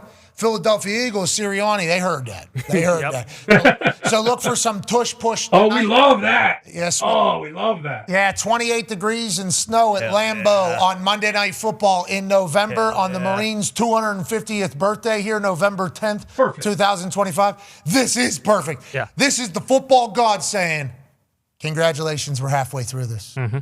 Tonight, you get a chance to watch the Super Bowl champs take on the traditional, historic powerhouses of the NFL in a movie-like setting. Yeah. Something that Steve Sable would draw up to launch NFL films, where the legends would step foot on this same exact land that is holding the snow tonight. That could be this evening for the Packers. Yes, it could. Eagles could win by 50? No, I don't think so. Okay. 50? Well, okay, you knew what I was. You knew what I was. Ty, you got Pack winning on a last-second field goal with me. The way Brandon McManus is kicking right now, no, I don't. I think it's either Packers win a close one, or yes, they get beat by like 17 or something like that. Multiple scores. Yeah. No way. This is the Go Pack Go game. This is where they play to the level of their opponents. They played like shit against Carolina last week. They'll look great this week, and I don't know who they play. Probably the Saints next week, and they might get beat next. All right, Packers -1.5. Packers -1.5. I'd go Packers 6.5. Jalen Hurts in that weather. Give me a fucking break. It sounds like Herbie's Packers -1.5. That's a Philly. Oh no, he's got no connection. He's unstable. Maybe it's the snow. Here I am. Yeah, here I am. You got Packers -1.5. I got Packers, no question. Last second, they're going to win it late. Last second field goal. AJ, Packers -1.5. Absolutely. Okay, I'd like to let you know currently, AJ, you and I are sitting one pick away from each other for the weekend. You're 5-7-1. I'm 6-6-1 on the weekend, okay? Obviously, I flopped a little bit. You flopped a little bit on a few. It's not easy at this stage of the game because ass teams aren't ass all the time. Is what we're learning. Yep. And obviously, Colts win the game in Germany. I'm happy. Don't cover. Kick the field goal. What the hell? Can we kick the extra point, please? Yes. Yeah, can we start doing everything? Yeah. We need to be a little bit closer. So, AJ, you're on the Packers. I'll give you a chance to tie this thing up. I guess I'll take the Eagles. All right. I guess. I guess I'll take the Eagles +1.5. D-Butt, who are you got? Last times these two teams faced off, it came out to the red zone. Packers are 2-7 in the red zone, and that's where they will lose this game. They are used to Michael Parsons, this offense. Oh, my God. And I love Jalen Hurts. I don't care what the weather is. You look at him taking care of the ball, he's going to do that. The trades, Jalen Phillips, Michael Carter came over now, so we may see Coop on the outside a little more.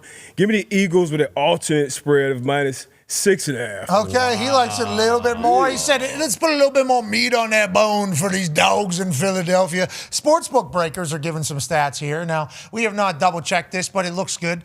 Philadelphia is a small underdog tonight as the Eagles travel to face the Packers. The Eagles have been fantastic when the line is tight. Eagles are 8-0 overall, and 8-0 against the spread since October 2024, with a spread between -3 to +3. Philly has won these games by 12.6 points per game. That means nothing to me. Yeah. That means nothing to you. On the stats. Have they played the Packers all 8 of those games? Oh, no, they haven't? Okay, then who gives a fuck? Oh, you're Signetti. Indiana's never won here. This team's never played here. Next question. That was a great answer. Great answer. He always has it. Hey, what are you concerned with? Nothing. It's time to attack. What are we talking about? Concerns for Thursday, Wednesday. Now we attack and play football. Thank you. Any more questions? Legend. AQ Shipley FaceTiming me during that game. They're frauds. Signetti comes out, runs his mouth before the game. I was like, he was answering questions. It's a minute before the game starts. Like, what do you want from the guy? Talking his shit. Can't even beat this sorry bitch. Oh, AQ must have been wound up. So I told him, I said, Mendoza's about to do, literally told him. I had a Kirk Herbstreit moment. I go, you think Mendoza's losing his game? Hang up on him. Literally mid-sentence. And then as Omar Cooper Jr. is coming down with that, and Jack Dasher, I believe is the ref's name, the back, as he makes that call of a touchdown, I, watching the game, don't think it could be at all, but am taking it as Jack. As I am, yes, exactly. Jack with a good call. I take that opportunity to call AQ back. He goes, that was a pretty good drive out of Mendoza. He goes, I'm like, yeah, Indiana is still surprising people, I think. I think Indiana is still surprising people. And then the number 2 team in the country. Big Ten has. Not me. I'm all in now. Big Ten has power at the top. Yeah, they do. Big Ten has some real power. I think they're very confident in it as a whole. But as we look at this college football, what a catch. What a catch. Omar Cooper. Did that right toe didn't tap in too, did it? No, I do not think so. No, he hovered it. A lot of people say that it did. They say it good in the NFL. I think they're saying because his toe and then his heel hit.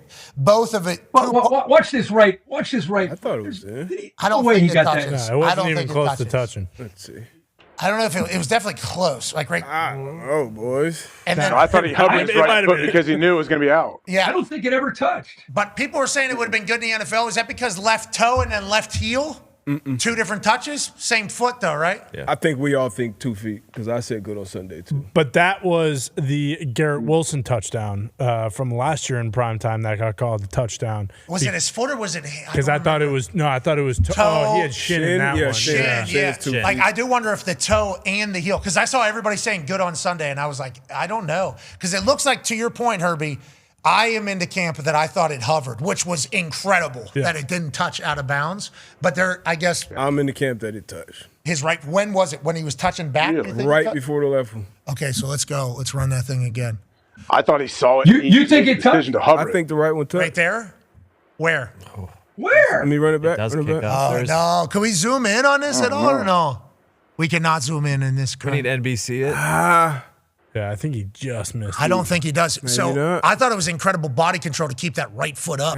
Oh my God! The body Wait, control. did the Penn awareness? State defender keep his right foot up? Or, that right foot Where up. he kicks his shin? Yeah, boom. Oh no! So I don't. Yeah, it didn't touch. You're right. I'm out. If it gets, Bro, that right foot never touched. I saw a lot of people saying good on Sunday. I'm like, oh, it must be foot. But I didn't even know that. This is the first time I'm NBCing it like this, so Hey, it's right here too, pretty good. it's great.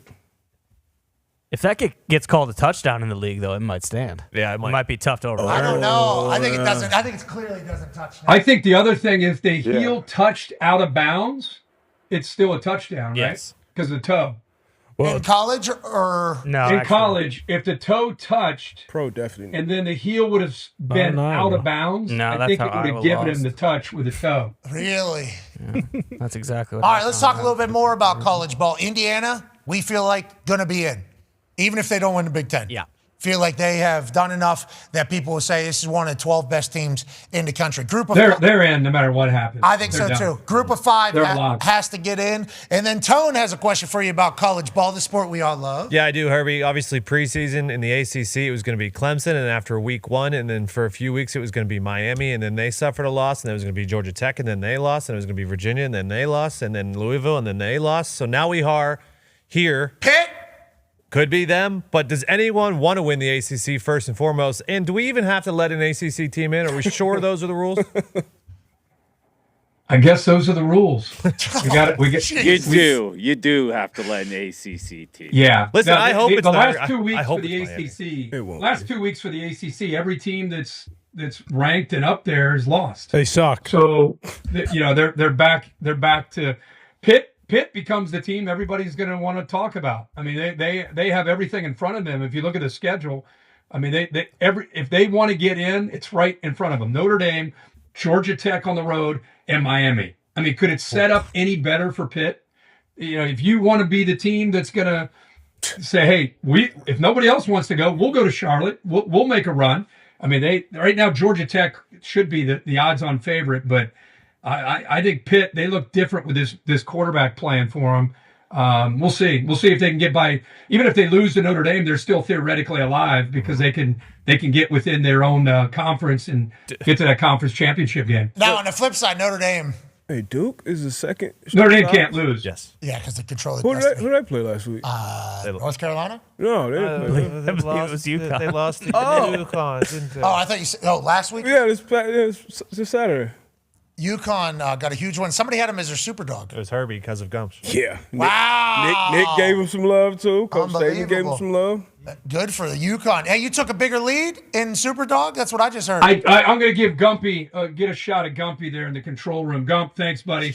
You steered me into that one. I'm going to talk to you again on this Friday in the production meeting. So get ready. Thank you, to come up Gumps. with another one.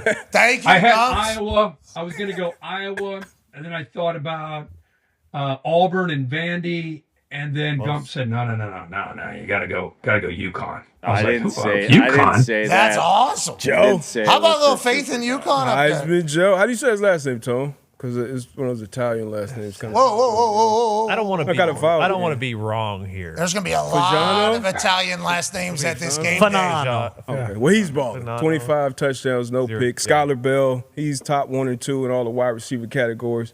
They're doing some things up there in stores. I'll tell you, Songapolatelli with that winner over Louisville. In Louisville, going for, let's go get this. Nope, not going for a field goal. Touchdown. Let's go for it. And over. That hit the over right there. The over was 49.5. Thank you, Songapolatelli. Thank you, Overtime Games, to delivering 4 overs. But this guy, I mean, I understand Cal's got a lot of money. We love Cal. We love Cal. Songapolatelli's market is going to be out-fucking-rageous this offseason, Kirk. And I think Pittsburgh's going to be on Saturday as well. A lot of Irish people in Pittsburgh Kirk, a lot of Irish. Well, a lot of Italian, a lot of Irish. Oh yeah, a lot of. You grew up in an Italian neighborhood, didn't you? Yeah, a few Polacks. All Italians in my neighborhood. And now, on that note, the Italians will be delivering, I think, this weekend. Grazie to all the paisanos that. What's the best Italian restaurant in Pittsburgh? So there's a place called. Just watch your mouth. Watch your mouth. Just from what I've experienced. Serafino's is a place that's obviously being talked about in a big way. Bill Carr's favorite spot is Serafino's. Hell yeah. Narduzzi's favorite spot is Serafino's. My favorite spot is I got to go there. Girasoli's. It's down in Shady Side. Okay. What you're going to know, and you know this, just go ahead and take a walk around, and it'll be like, oh, here's an Italian joint there. What do you guys do? Pizza sandwiches, pasta? Got it. Okay, and then you're going to walk a little bit further. Oh, what's this? Dabba-dabba-dini. Okay, what happens in here? We got pizza sandwiches and pasta. Okay, sick. That is so nice. And then you're going to turn a corner. Boom. Guess who's going to be there? Sappa-dabba-doopa-lappa-dee-dee. And it'll be the best that you ever. And then you'll see the Olive Garden and walk right in. No, don't. All you can eat breadsticks. There's no Fazoli's. Still got 'em? Yeah, There's no Olive Yeah. Sorry. Hey, not as good as Marion's. Not as good as Marion's. No. Don't be doing it. We know that. Yeah. Don't be doing Marion's Bill's Donuts. Marion's and Bill's right across the street from each other. Kirk guys. Who? Yeah. Who? Tell him, Kirk. Marion's Centerville, Ohio. Pizza Kirk knows, in Dayton. Kirk's big on that. Centerville, Ohio. That's the home of Rob Daredeck, I do believe, right? Or Circleville. Kettering, yeah, he's Kettering. Robin Big? Yeah. That Rob? Wow. Kettering. Yeah. Kettering, Ohio, right next to Centerville. The home of a bar that I had frequented because my holder in college is from Centerville, Ohio. He's a proud Elk alumni, as we are here with a couple proud Centerville Elks here. I didn't know that. You're a holder? Oh, yeah, Jeremy Cash. Legend. Wow. He's still in Centerville right now. I think he's still doing it. And I think he will be doing it till the day he dies. The bar near the school with like the low roof? That bar? Yes. Yeah. Yeah, it was a good bar. Awesome bar. Good bar. Go by. Let's scratch off, pull tabs, darts. Maybe Karaoke. Maybe smoking cigs. Mm-hmm. Sure. Great breadsticks. Everything you could ask for. A lot of booze. It was right there next to Circleville, or Kettering. Right there next to Kettering. Kettering. Circleville's in Oh, that area man. too, right? I know I think I know the place you're talking about. No, Centerville. Yeah.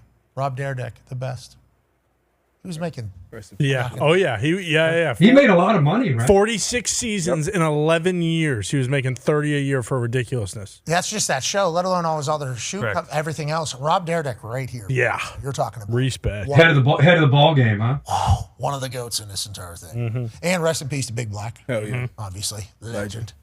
Had a beer at 40 with him. Former Marine. Really? He had an incredible vibe. Yeah, he was awesome. Just joking. I don't think Big Black. Yeah, just joking. Who was the Miller Lite guy? Wendell, rest in peace to Wendell. Yep. Had a few Miller Lites with him as well. Rest in peace to him. Yeah, I believe he was living a high life. Yeah, he was here in Indianapolis a few different times. Had a great time. Big Black, great time. He was great vibes. What a great show. Turns out if that heel would have gone out of bounds, it would have been incomplete. Yeah. It's a good update. Big update. I wanted you to have that. Now it makes you appreciate it that much more. Text Terry McAuley. Watch the toe. Got that right. I can't believe I thought that right. Yeah. But you didn't see it. You saw it on your phone. You saw it on your phone. Yeah, exactly. So the heel being in is huge. Yeah. If what he lifts it up and falls out after the toe touch is still good as well. Yeah, if the heel touches out of bounds. But if right here he lifts off of his toe onto the ground and heel never touches. That heel's in bounds. Yeah, but I'm saying as his foot comes down. Yeah. Still a touchdown. That's crazy. Omar Cooper Jr., Indianapolis, Indiana boy. Wow. Down there for the Hoosiers. Fernando Mendoza potentially going to be on the show today. He was not able to. Okay. That was 35 minutes. Yeah, he's got class, right? All right, Herbie. We're going to get out of here, I think, as a show as a whole, brother. All right, boys. Go get him tonight, Pack. Good luck. Yeah, good luck to the Eagles as well, for those of us that have Fly, Eagles, fly. The Philadelphia Eagles at +1. But also, good luck to the NFL. Let's have a great primetime. Please. Yeah. Let's have a great one. Let's get snow, big ratings, close game. Wow.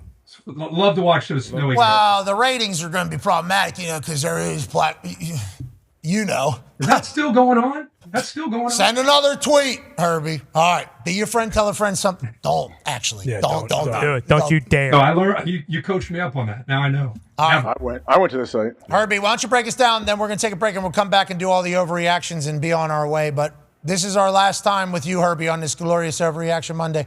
Anything to say to the team here, Herbie? Love you, boys. You guys are the best. We love Mondays so we can overreact with you guys and all just get it off of our chest and then start anew tomorrow. Hey, appreciate you. Your show with Joey G, sweet, nonstop. We appreciate you checking in this morning. Absolutely. Great show. Great show. It's on Thank YouTube. You, sir. Thank you. Teammate. Isn't Love it you, wild Herbie. that they were teammates in college and me and Joey Galloway were teammates in the pros? That's how long he was. Yeah. He could fast. That's nuts. He was still fast. He could still 418. What's that? 418. Yeah. Can't make a fucking putt. I see on his Instagram. Can't make a putt, but I love that man. I do enjoy the hell out of him. All right, we'll be back on the other side with overreactions from around the NFL. Be a friend, tell a friend something nice. It might change their life. We're in this thing together. Team on me, team on three. 1, 2, 3. Team. Dave. We're still bringing it.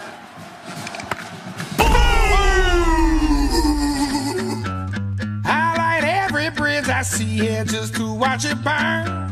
If you've seen all the hell I've seen, it make your stomach turn. I think you know why I do what I do when I do. Started with 133 teams vying for one of these coveted 12 spots for this 12-team playoff. And it came down to 2 teams in the great state of Indiana kicking this entire thing off. I try. I might drink a little, I might smoke a lot, counting down the good times, staring down the clock, throw some The best year of college football that it's ever had is about to have the greatest playoff it's ever had. And it all starts right here in front of Touchdown Jesus and his beautiful Irish people. And I think if you say, go Irish, the Hoosiers. They'll do that all night. If you make this kick, I will double his kick to $500,000. I will also donate $250,000 to a charity of Chris Daly's choosing. Yeah, let it go, man. Oh, God. Not terrible. Not terrible. Proud of you. One kick, $750,000. The Lord is watching you. Man down. Man down. That's all right. $1 million. And there's a bunch of that have invaded. We don't just beat top 25 teams, we beat the shit out of them. Okay, Google here. But one thing you didn't learn from me is talking all the shit you talk. Welcome to the most electrifying atmosphere in all of sport. I know European soccer fans are wild. That's like 30 to 60,000. You're about to see all weekend 100,000 plus bananas atmosphere, and that is one part of the reason why college ball is so damn great. Why are the girls here? Is this not a fun show? No. Serious show? Serious football. Alabama Jones is very serious. You know, he was trying to be funny, which I get it. And, you know, my daughter Kristen loves him, so that's kind of soothed the soul a little bit that somebody in our family likes the guy. I choose to believe. In front of Touchdown Jesus and everybody looking down. IU gets a massive win over Notre Dame. Shane, I'm sorry. You're a real scumbag. I thought Coach Cignetti coming out here was a real disgrace to the game. He left his players in the locker room to go get some camera time for himself. I know a legend like yourself would never do something like that. Would you? No. No, it's disgusting. I saw it. I thought, wow, what a sad, disgusting program. Notre Dame by a million. Go Irish. Riley Leonard and the Irish from their own 2. Jeremiah Love breaks free. Jeremiah Love trying to go 98. Touchdown!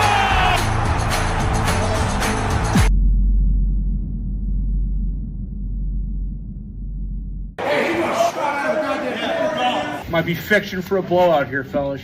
Couldn't wait to get to the wonderful state of OH. Always.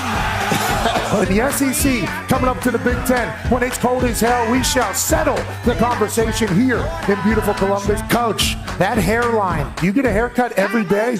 Not every day. Not every day. Big beard, big boot, Peters in tow, 500. Oh, this guy sucks. Holy, oh, this guy's the worst we've ever seen. Just took out the Ohio State cheerleaders. $1 million here, JD Level. Yep, this guy sucks at kicking, but we appreciate the hell out of you, Jeremy. Hey, Jay Hart. He has once wiped 100 times. What? Wiped what? Yeah, 100 times. There are actually people out there, psychos obviously, that like the non-frosted Pop-Tarts. Gary's brother, one of the best football players I've ever been around. Non-frosted strawberry Pop-Tarts. I like non-frosted Pop-Tarts. I like non-frosted Pop-Tarts. Now, I, at one point this year, was the mayor of Cocktown. You were the mayor? Mayor of Cocktown, yeah. They voted me in there, and it's my How do you become the mayor of Cocktown? You just got to go around and say, listen, I heart cock. I heart cocks. Sorry, numerous. Whenever we found out that there was going to be a college football playoff game in Columbus, Ohio, we were all jacked up to see this Ohio State faithful be showcased to the entire world about how much they love football. Then we walked out here to this game day set this morning, and it was like, Rocky Top, you'll always be home, sweet home to me. Rocky Top, Rocky Top. Well, in that song, they say it's home. Home for me is the North, and the cold is going to be Dahn. Give me the Ohio State Buckeyes representing for the Big Ten. How cool was Sean Perkins, the Ohio State football team, for allowing us to hang out in their facility pretty much all day Saturday? They had 5 TVs set up, a bunch of recliners. Roosters supplied some phenomenal food. Arctic temperatures. AJ Hawkins on toe warmers. Darius Butters from South Florida. He's fucking in for it. You check up on about first quarter, fourth quarter. It's all we want. It's all we. It is. It is not. Travion Henderson in the open field. Travion Henderson is scoring another ton for the Ohio State Buckeyes. The story of the game thus far as Chip Kelly is going mad dummy, bruh. All of Ohio is excited. They were singing long neck, ice cold beer never broke my heart. First read, second read, third read, scramble, all on the ground. Check down. Would hate to be a Tennessee fan or chair near Morgan Wallen because they have no hope right now. Will Howard, check, Jeremiah Smith, touchdown! By and large, these games have absolutely stunk, Pat. Kirk Herbstreit raising an absolute hell. A couple people up here with that smoky orange face paint on that are feeling like real assholes right now. As we look to the exits and the Volunteers fans are saying, get my ass back to the South. This one's over. Bounces it. Touchdown! Ohio State. Boys, that was wide ass open. He's got left hand. 500 drones. Ones that we know about. This game's over, but we're still bringing it.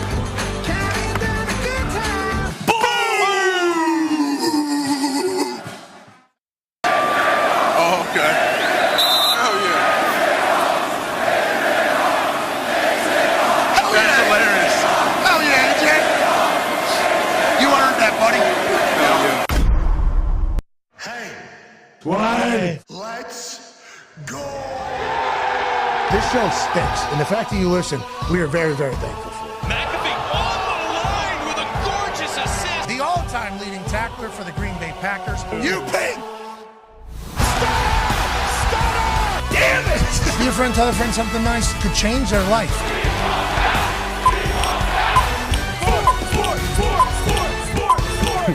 Hello, beautiful people. Guys got a whole locker room. Welcome back to our Humble Abode, the Thunderdome. On this Overreaction Monday, November 10th, 2025, hour 3 of the program starts now. Football is magical table, that's AJ Hawk. The Talks the Tables here at Boston Connor and at Ty Schmidt. One half of the Hammer, Dahn, Cowboys.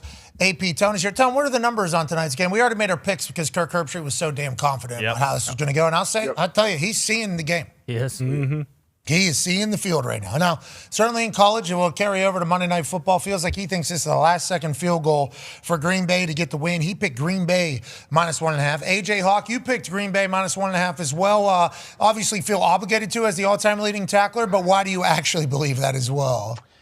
I mean, I think it's going to be one of those magical nights in Lambeau. I truly do. I saw there's flurries possibly going to happen. It's just, good luck beating this team. Josh Jacobs on the ground. Even though I have a ton of respect for Philly's D-line and what they can do, but man, I just think Jordan Love puts it together. This is one of those games you look back on, 2 months from now and you say, hey, we took a big step that night. Yeah, the Eagles could be saying the same thing, D-Buck, couldn't they be? Yeah, I think they will. I think the Eagles fly tonight. I just looked up the odds. It's around plus 250 for my alternate line, which is -6.5. I had no idea that graphic popped up with the, them being 8-0 against the spread straight up and winning those games by an average of 12.6 points, I believe. Saquon finding his footing. I think it's a bit of a runaway for the Eagles tonight. Tone, what's the number? Who's on what? So if you want, you get the pack at -0.5. You can get the Eagles at plus that 1.5 if you guys want. If you don't want to go with D-Butts -6.5 alternate spread there. 80% of the bets are on Philadelphia Eagles. Fuck. Boom. That. Love that. Love the pack tonight. Love them. One team's coming off a terrible loss. This weekend. Who just played in a bad weather game.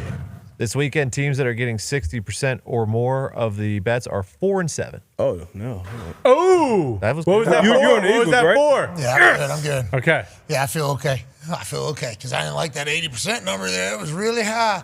I said, football gods, why don't you bless me with a U-ball shot right here, see if I'm going in the right direction. That was splashy splash right there. Mm-hmm. That was good news, but we're not going to be able to play. Anyways, let's get some overreaction, shall we? This Monday of football season could be a special one. Could be a breaking point for some fans, and it could be a making point for some fans. That's why we kind of want to get the temperature, the lay of the land around the league with different fandoms. So I put out a tweet that said, hey, why don't you tell me how you feel? What do you think of your team? Are you great or are you ass? All you got to use is the hashtag I don't want to overreact, but Ty will scan through them and find his favorites. It ended up being a top 3 trending topic, I do believe. We appreciate everybody loving ball as much as we do, and also utilizing this tweet as a therapeutic session to kind of get it all out of you. Let's start first with Evan Fox, okay? This guy, handsome guy, good beard, okay? One point we saw him, he didn't have a beard. Much different life now with a beard. Super handsome, very mature. 2 weddings. This guy got married twice. It was truly a wonderful thing. Same person. A wonderful bride. Yes, same person. Good at Same person is an awesome person, by the way. This guy has lived with the Lions his whole life, though. Has looked forward to Thanksgiving all the time. Hashtag I don't want to overreact. But not only is MCDC the best coach in the NFL, but he's also the best play caller in the NFL. Do not fuck with 4-eyed Dan Campbell. Hashtag one pride. Amen, brother. I mean, it was a masterclass seemingly by Dan Campbell. Yeah, if we're overreacting right now, just based off Lions Twitter, everyone was done with John Morton there. And listen, love Johnny Mo, but the offense was clunky. It didn't look right. It didn't look like Ben Johnson's offense. And then MCDC takes the reins over, and it looks amazing. Everyone's eating. Everyone's getting balls. And also, I got to add this in there. After a loss, Dan Campbell hasn't lost the next game in 1,100 days, and that's just incredible coaching. So I'm happy he's our guy. Yeah, certainly happy he's your guy for the sake of your life and your football fandom. Him taking over play calling and them being great. Do you think this comes from everybody complaining about not getting the ball on Monday and Dan Campbell saying enough of it, I'll just call the plays? And did we know this about Dan Campbell as we were talking about Ben Johnson's genius? Do we think Dan Campbell also maybe had a hand in this in the past? Or is it just like, hey, I'll jump in whenever you need me, AJ? I bet before it was probably very collaborative throughout the week and everything, but when it comes to the game, like only one person can be calling the plays in, can have the radio and radio it into to the quarterback's helmet. But yeah, you're taking bits of advice and everything throughout the game. But think about it. You're the guy making the call. You're on the clock. As soon as that play ends, boom, we're on to the next one. And you're planning for, future drives, which has been awesome so far watching all this. What a shot also. Sorry for the gentleman that got suspended. What a shot he had on a monster. Man, I'm sorry. I just thought of it again. Jeez, that was a violent shot. Yeah, so credit to all involved, I guess, on this one. He saw that right at the last second, didn't he? Amon? Yeah, he had his hand down. I genuinely don't know how we got to this point. I'm sure both parties there certainly understand now that they are not good friends. But whenever they were a good offense, they were winning games. So MCDC to take over the play calls. I wonder what happened. Johnny Mo has got to be so pissed too. MCDC is like, oh yeah, I'll take over the calls against the Commanders. Johnny Mo's like, we can call literally anything and score 50 against Commanders. Oh, but that's the thing is they weren't utilizing all their weapons. Yeah. So I think if you listen to what was said by some of the players afterwards, like we got a lot of good guys. When we spread it around, we can all kind of eat or whatever. I think there was a lot of complaints happening to Dan Campbell about not getting the ball. I think there was people pissed off. And Dan Campbell was like, you're right, man. You're right, man. What can I do? I'm going to do it. And then he just gives the ball to everybody. I mean, how many people had literally changing games? Felt like all of the stars had big-time plays. J-Mo had 6 catches. St. Brown had 5 catches. Laporta had 5 catches. Khalif Raymond had 4 catches. Jameer Gibbs had 173 total yards. So, yeah. And my favorite part about it all, and this is just being a good head coach, is when, even though they were winning games, they're 5-3, it just didn't look right, and he knew something had to change, so he changed it, and he put it on himself. What if he has 6 turnovers next week, man? And then we got, And then we got a whole other conversation. Oh, man. Johnny Morton was calling plays, man. Yeah. That wasn't me, man. Yeah, just like Vilma just... oh, man. Yeah. For some reason, he just wouldn't say that Dan Campbell was calling plays. And I don't know, like, if he just thought that he couldn't, But he was, like, alluding to it. He was like, sure looks like he's potentially... And they were zoomed in on his face, and he was talking. Mm-hmm. And he had glasses. And I think they even showed Jared Goff go like this to him and then him go, hey, Jared, while he was doing it. And they just refused to say it, like on the broadcast. From my understanding, did they ever get to the point of saying, hey, it's very obvious that Dan Campbell's calling the plays right now. It just felt like they were a little gun-shy. Yeah, never outright said it, but that tweet I just showed you guys, that came out right when the game started. So clearly Garofalo knew this change happened and was just getting out in front of everyone. So that's why it was so weird that Jonathan Vilma wouldn't just address Vilma didn't see that. Yeah, hey, Campbell's calling the plays here. Vilma could see him with his glasses on and the thing. And Johnny Mo not having a play sheet. Like, they kept showing that on TV. It was very obvious. It was very obvious. I'm telling you, it was in between plays they were showing, this is the offense coordinator not doing anything. He's literally not saying, he's just sitting up there having a good time. Got a good little goatee. I don't think I knew exactly what he looked like. And they go back to Dan Campbell, glasses on, while the play clock's happening. He's like, he certainly looks like he could potentially be, it's like, brother. Maybe Dan Campbell finessed him and the production means Johnny Mo would be calling it. You'll see me with glasses. Yeah, that's what I'm saying. They wouldn't confirm to Vilma maybe. Maybe they asked him, hey, are you going to be calling plays, coach? And he's like, no, it's a team effort. It's all sounds stupid up there, I respect Vilma. Jonathan Vilma. I'm not going to say I don't. But as I was listening to him talk, I'm like, are we all, what am I missing? I had it muted at first. Then they see Dan Campbell with his glasses on, his little fucking thing. I'm like, that looks sweet. Let's go over there. And then I hear Vilma saying, this guy maybe not calling plays. It's like, he's fucking clearly. Have we ever seen him with glasses on? Have we, this four-eyed Never. guy? I don't think we've ever seen four-eyed guys doing it.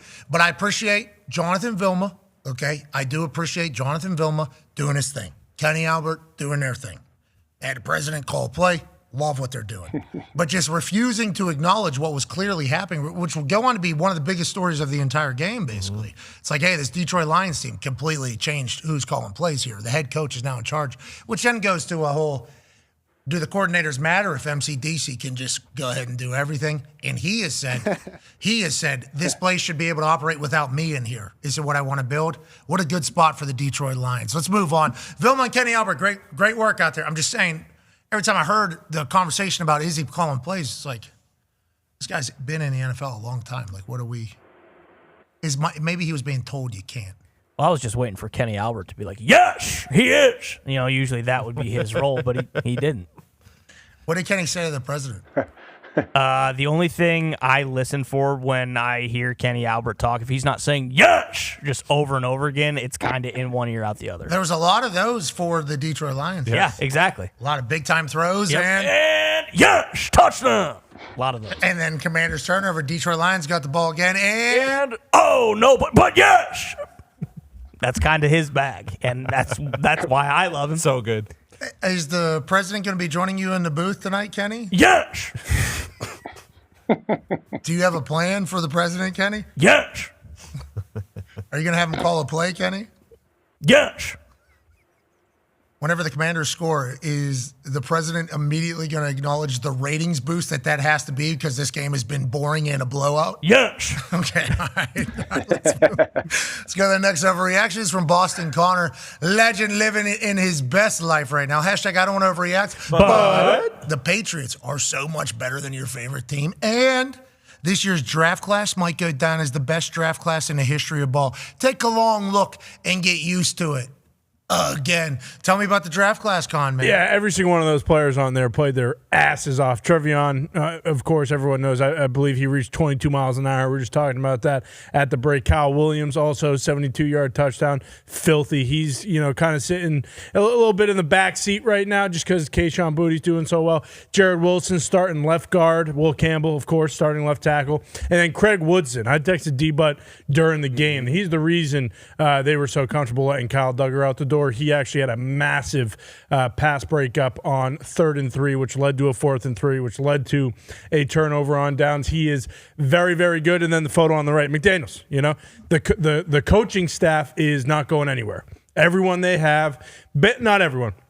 Essentially everyone they have has either been a head coach or who has been in a kind of higher position, and everyone just feels comfortable being under the Mike Vrabel Supreme Commander head coach tree, and I don't think any of them want to leave. McDaniels has already said, I just want to coach Drake May for the rest of my career, and that's the most important thing.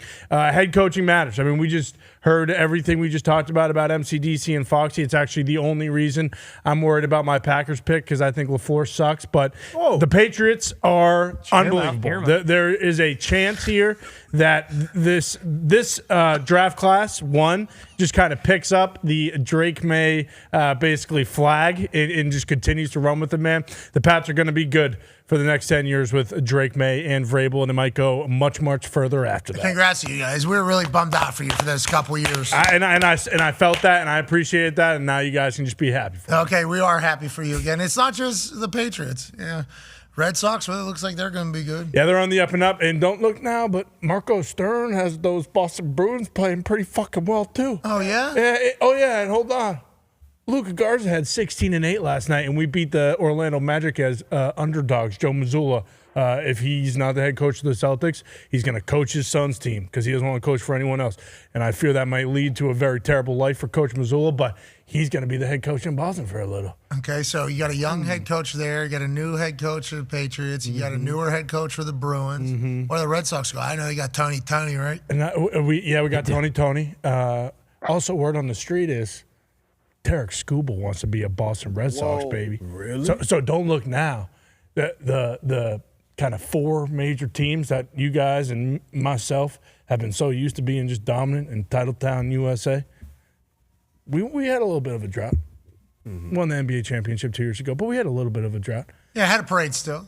They're all the way back, all 4 of them. It's dangerous times for everybody else. I feel real bad if you're not a New England sports fan.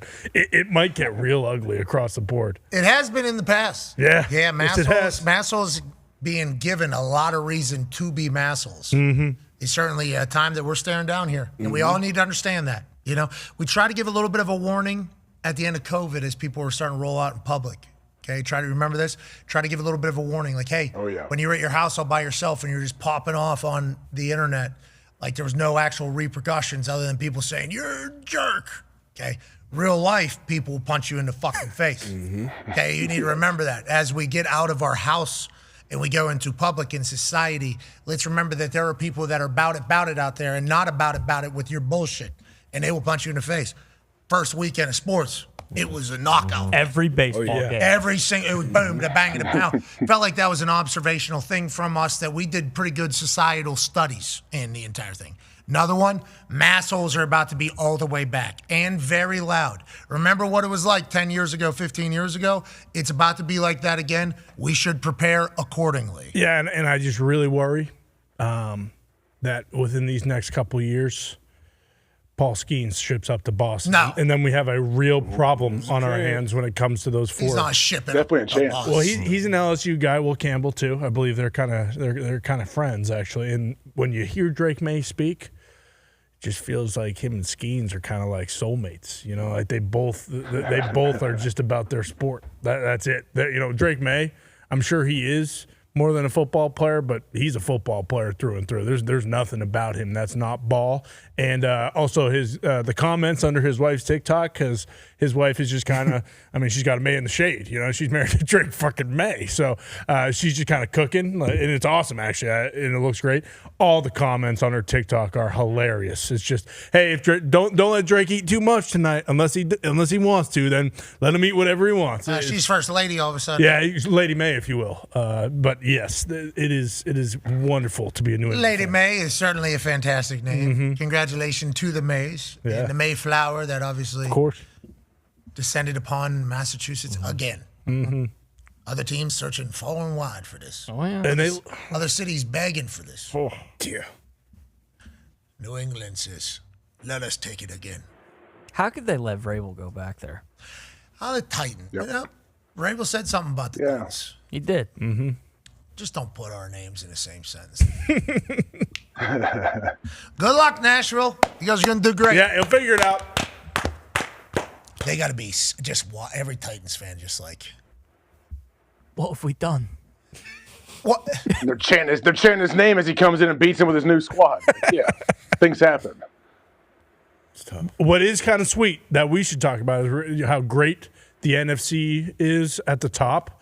The AFC isn't that great across the board aside from New England and Indianapolis. Like, it really is. If you're looking at the top, especially right now, like, how great do we feel about the Broncos? Steelers, Chargers, Bills, Jags. Like, the Chiefs are the Chiefs. They're in the middle of a dynasty. I fully expect them to be at least the 5 seed, if not come back and win that Mahomes division. is, by the way, he's much more pretty put together. Yeah, he's much more stocky, like kind of jacked than you think, because everybody sees photos and they think he has. He hit him on the back a couple times. It's like, oh, this guy, he's got some. Got it. Yeah, because he's been hitting a lot of.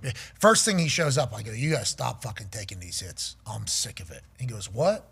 I'm giving the hits. I'm not taking hits. I go, exactly. This is the problem I'm talking about. You need to stop thinking like that. So made sure I added it on air just so Chiefs fans and everybody know I am. Thank you. I am on your side. He needs to stop trying to run people. He's already a GOAT, already has a Hall of Fame resume, and now he's like, you know what? Yeah, I'm actually the toughest guy on this field too. I'm going to start doing it. It's like, we know you are. You've proved it. Way to go. We need you not doing that. He's special, dude. You should have seen him. When him and Mrs. Mahomes walked onto the fucking field, it was just like the whole place goes crazy. Oh, yeah. Wasn't on the Jumbotron at first as he was walking out. So student section area, this corner basically goes crazy. Then they put him up on the thing, and it was just like you watch the entire fucking tidal wave. Yeah, just absolutely go crazy. It was like, holy shit. Then they're wearing his uniforms out there. Sick. Yeah, he's done good. Yeah, I'd say Patrick Mahomes has done good. New college ball too. I don't know how his picks were, but he knew it very, very well. Did his picks go all right? Yeah, I don't know how his picks ended up, but yeah, he was good on there. I don't remember. Yeah, I'm not sure. He did say in there, though, the favorite guy for him to watch right now is Dante Moore. And as far as the draft goes next year, we really didn't talk about him with Mendoza and Ty Simpson. Like, Dante Moore might be one of those guys. I saw people saying that Raiola is going to be upset. He said that. Oh, yeah. I saw a lot of people saying that. I saw those tweets. He was hurt. He was talking about active. He was. Yeah, the Incredibles meme. Yeah. Dante threw some really good balls in the rain. Yeah. What's that? Dante threw some really good balls in the rain. And all of his wide receivers were out. He only threw the ball like 5 times, right? You guys could have won that game. Should have won that game. Yeah. But hey, that's life. Yep. We knew they weren't. We all knew they weren't. No, I don't think so. As soon as Kirk Herbstreit opened his mouth, whispered on Thursday.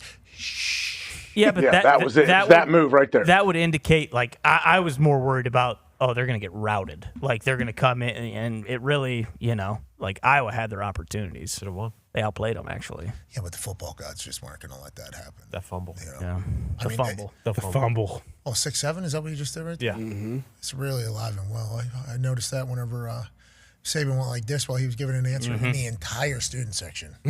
Everybody just immediately went to it. I was like, holy shit, this thing's got real motion. Yeah, it's got legs. Yes, it does. Yes, it certainly does.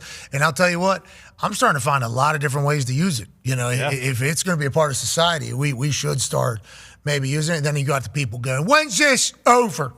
I'm like, I don't want to be the bearer of bad news, but I just watched fucking 10,000 people do it all in unison. None of them talked about it. So I think we're currently what you like to call in its prime. Yep. Oh, yeah. I believe we are currently in its prime, and it's going to have some more time, I do believe. That was that Lubbock place was crazy. All right, let's go to another overreaction, shall we? Phoenix Maximus, fan of the program. I believe a lot of action. We appreciate the hell out of them. Don't know who it is. Hashtag I don't want to overreact. But Tomlin and his Steelers live off of historical greatness more than a Greek tourism department.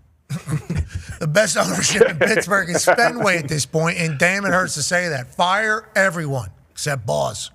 I don't know if the Fenway group is still in with the Penguins. If they are, I believe they suck. They are trying to get out, and we are hoping that they are on their way out. But on that note, the Greek Tourism Board, that's throwback. Yeah, I thought that was That's pretty back good. when the Greek gods were really doing their thing, kind of get us over there. Do you think that's true on how people view the Pittsburgh Steelers? Funny fact, I believe I either muted or blocked that guy last night. So that's good. Phoenix Maximus? Yeah, I'm pretty sure. He's a bit chirpy. But no, what he said there is not incorrect. Tomlin coaches like it's 1988, run the ball, protect the ball, try to force turnovers. So it's old. It's worn out. We're over it. Whoa. You're over this whole season, Tone? No, I'm going to point the season where they can't hurt me anymore. I don't know if that's the case. No, literally last night for the first time in my history of a fan, at half I said, I know how the second half's going to go, and I turned it off. Really? Never, ever done that in my entire life. That's dad, husband, full-time job life right there on a Sunday night saying, fuck I'm this. not letting him do it to me again. Yep, wife's out of town, so I knew if I had to deal with stuff, it was going to be me. So I said, I'm not letting the Steelers ruin my night. And I did. Defense wasn't bad, though.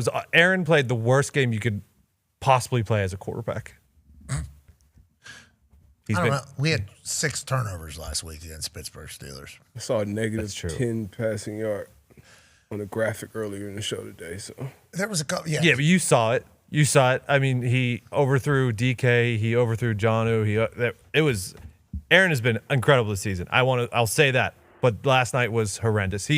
He was on the 3-yard line and thought he was Michael Vick and decided to jump babackwards into the end zone for safety. That was. How many people in Pittsburgh are saying the exact things that you just said right there? Did you hear that? I just heard every Pittsburgh dad go, "Oh, Aaron Rodgers, 47 years old, thinks he's Mike Vick." Okay, you're going to outrun Khalil Mack. Okay, Aaron.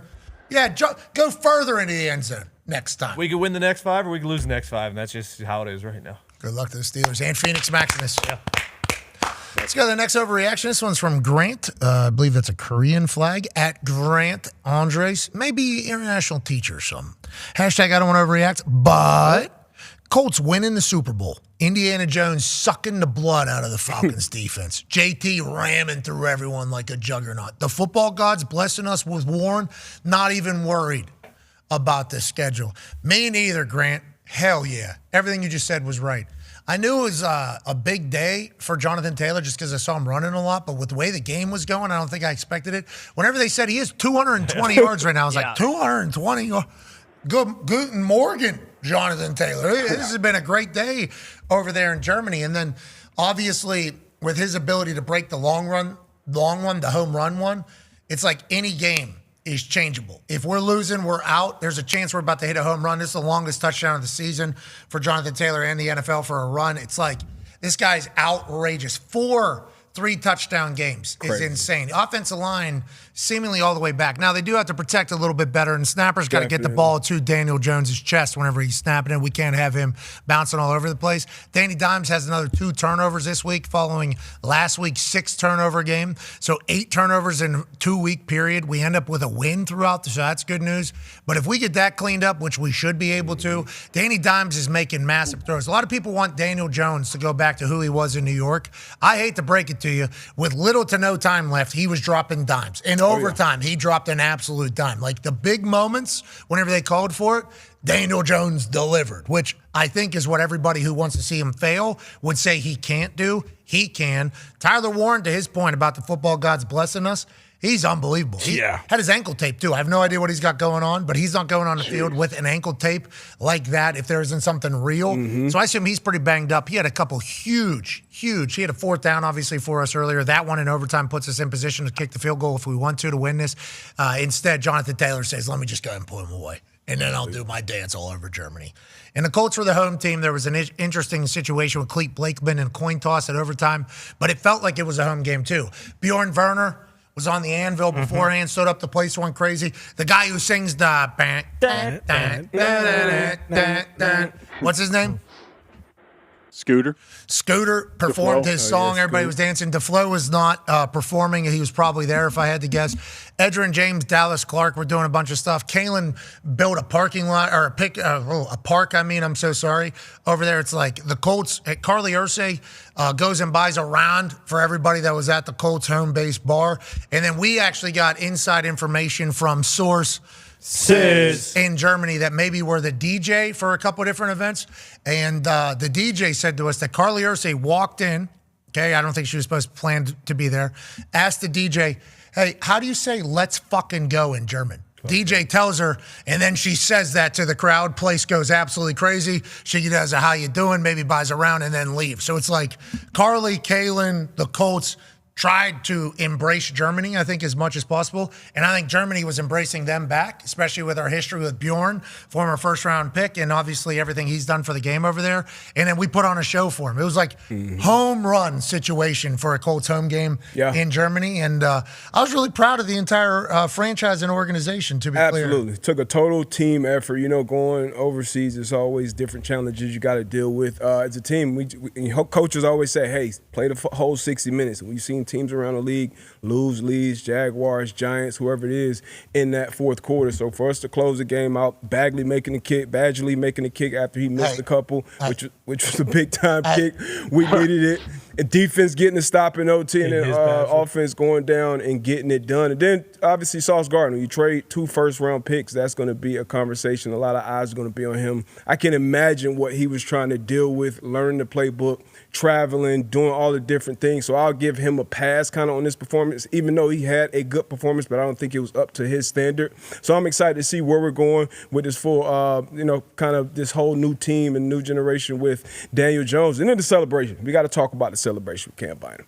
Because I think this was a two Americas type situation. I know, with the Colts tweet, and we talk about, hey, you never want to be the main character on Black Twitter. The Colts Twitter handle was definitely the main character on Sunday after the Cam Bynum team. If we can pull that tweet up. We're looking. Okay, yeah, so Colts, Cam Bynum, so Drew Hill. You know who Drew Hill is, the big-time R&B group. I'm 38 years old, so I know. 30, yeah. So they kind of thong song. Exactly. Bingo. He was lead singer, but their main kind of dance move. Even once you pull the clip up, we'll see what that is. But it became more popular in the last, I would say, probably a year or so on Twitter. In a group of Black Twitter, parents have started to punish their kids with Drew Hills. Like, hey, give me 10 Drew Hills. Give me 20 Drew Hills. And obviously kids have been pissed off. So Cam Bynum pulled it out, and then we'll have the post right here with the do we have the Colts post or just the dance? Yeah, is this the Colts post that he was talking about? This is the dance. Can we show the dance first? We'll show the dance. So here's the dance, and then here's the So great execution by the boys. Great, they're all on the same page. And then with the tweet, though, the tweet had the Colts were getting jiggy with it. So I don't know if they thought that was a Big Willie performance. And then once you go down in the comments, you'll see a lot of, hey, all right, we know who's running the Colts account. We know what's going on here. So just be schooled up, be on the same page. How many views on that getting jiggy with it? That got into Black Twitter? It got in the You millions. just got to be sure, right? Be sure before you go public with it, right? Got jiggy with it. Nah. Let's see how many views this one got. Scroll down. Yeah, okay, yeah, a lot of people saw that. Got some great comments, a lot of quotes, so it's one of those moments. But great vibes, huge win by the Colts over there in Germany. Now, to be clear, Germany. they did get jiggy They with did. Yeah, They still a did. fact. Still a fact. That's what's being said in the social media department. Yeah. We weren't saying it was Will Smith. We were just saying that they were, as you can see, kind of getting a jiggy. Look at 32. He's getting jiggy with it right there. Are they not getting jiggy? So you're telling me that's not getting jiggy? Okay. I thought we're trying to get jiggy with it. I love it. The internet's the greatest. It's the best. Let's go to another overreaction tweet, shall we? This one's from TR at ChosenFew54. And we appreciate you being great at whatever you do. Hashtag I don't want to overreact, but the Bills are dead. Move us to Canada and get it over with. I'd rather shut my balls in a car door than ever watch what I had to witness on Sunday again. Tear down a new stadium and put the Buffalo statues out of their misery. All right, this guy wants them to kill the statues that aren't tall enough. Yeah. Just get them away from everything. Bills obviously lose to the Dolphins. Their fans not happy about it. Remember, not all ass teams are ass all the time. Nope.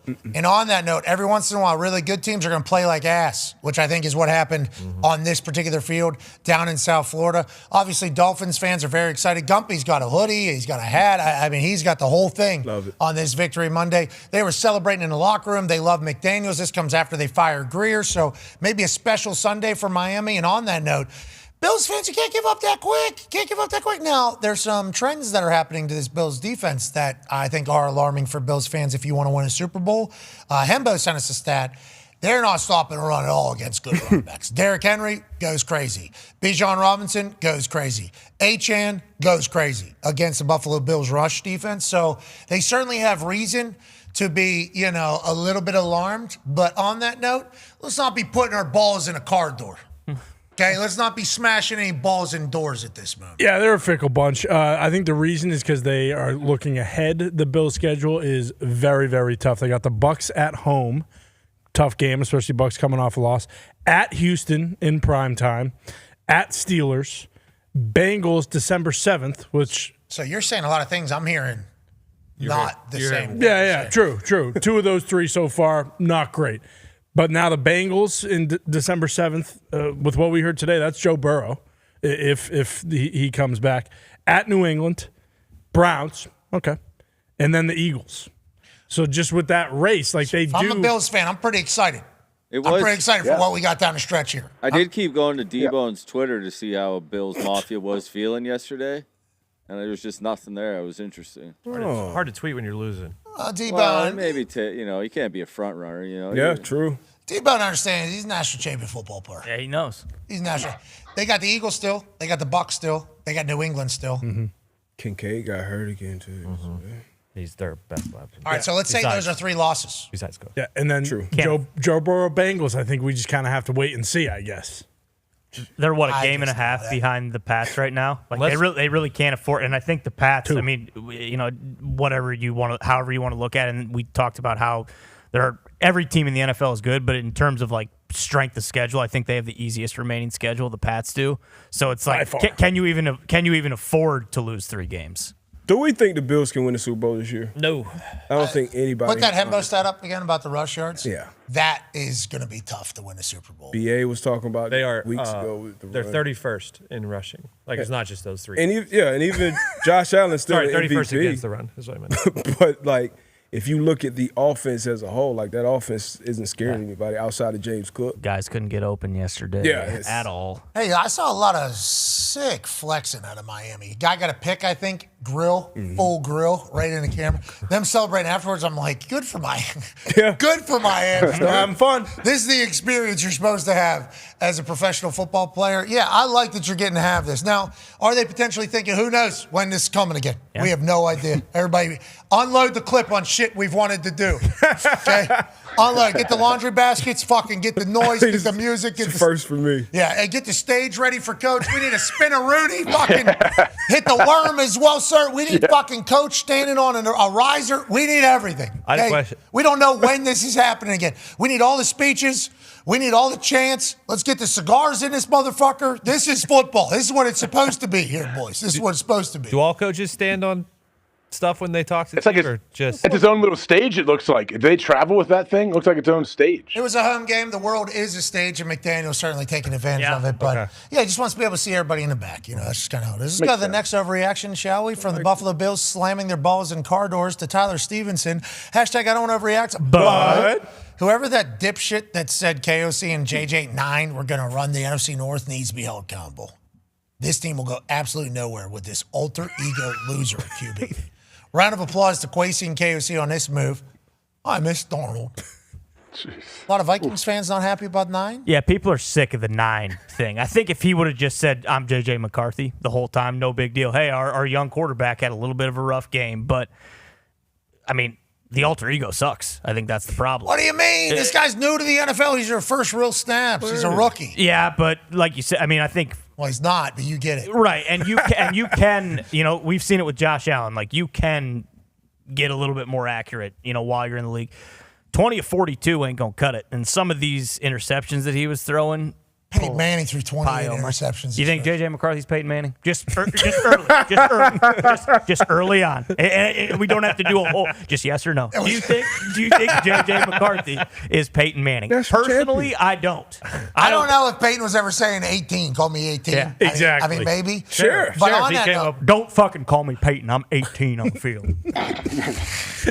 People also are not happy about the 9 thing because Matt Stafford. People are like, oh, this guy thinks he's the number 9 quarterback, Matt Stafford. Number 9 in soccer's a huge deal, too. So, I mean, there's a lot of, 9 indicators. I saw a lot of replies on the post locker room, the video when he was, you know.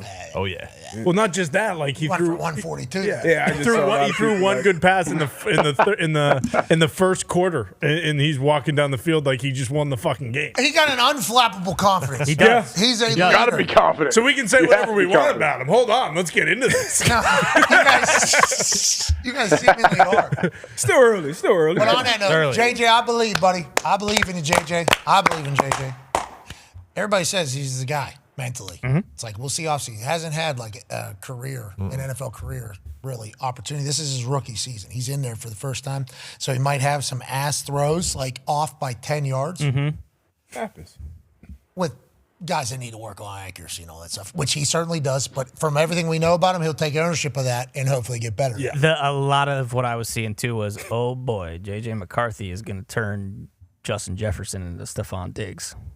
When he was in Minnesota. And then KFC won't let that happen. And then somebody's going to be throwing the ball to Justin Jefferson. Yeah, Drake May, it sounds like. Somebody is going to be.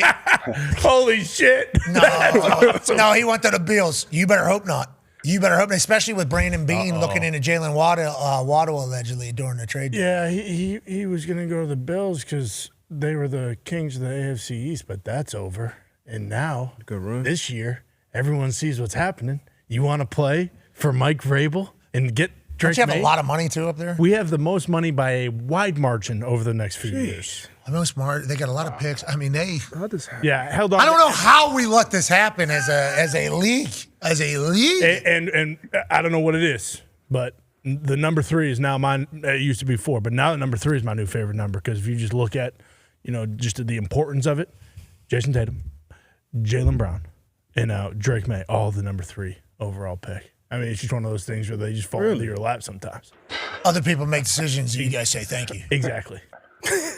Let's go to the next overreaction. This is what life is now. We've been trying to give warnings. This is from @NFL Opinions.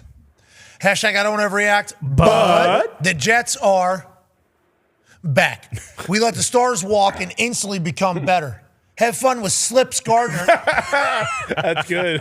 Sorry about it. It was a 2-point play. Yeah, and the guy got a good get off. He was trying to jump it. He knew it was going to be a quick play. It was worth 2. It wasn't worth 6. Everybody thinks that's a touchdown. This is a 2-point conversion rate. Now, was it pretty important? Certainly. Certainly was fourth quarter. He's one-on-one out there against their guy, too. So, obviously, it's what you bring Sauce Gardner in there. It's a German grass. Yeah. It's a German grass. He's used to poopy MetLife. And he got tripped up, too. I don't like that Drake London kicked his feet while he was running there. It was a little cheating there. I like Sauce got his hands on the ball. It felt like throughout the game, got more comfortable. Everybody kind of got more comfortable. They're getting live reps. Like, hey, this is what we're going to do in this moment. This is what we're going to do in this moment. Because I said, it felt like through the game, like Sauce and the defense were figuring it out. That's really what it felt like. And if you think about when he got there, when he got cleared from concussion protocol, they had to travel to Germany. What's that like? Is there a walkthrough? There hasn't really been much for Sauce to kind of get involved. So I think real reps were really all they had. And at the beginning, it looked like there was a disconnect, and then it looked better. Him getting cooked there for the 2-point conversion certainly sucks. Drake kicked his feet, so kind of cheating there. But I think he's a massive, and I think he had a great game. Yeah. So legitimate. For what he was dealing with, once again, I think to Sauce's standard, I don't think it's up to his standard, but he was dealing with a lot. I kind of give it a wash. Literally, if you're watching the game, you can see a lot of the times whoever, it was Kenny Moore or Cam, whoever, you communicate with him almost to the last second to make sure he's doing what he's doing. We talked about Lou Anarumo and all the moving parts in his defense, so trying to learn and play in that. Some people were trying to say the Drake London touchdown was on him. He wasn't. We'll maybe talk about that later in the week. But great play design. He made a great play when he dove and got that PBU, which set up some, but those are the plays for Sauce throughout his career that you got to make. You got to make those good plays into great plays. You got to have ball production, especially when an organization is giving up 2 first-round picks.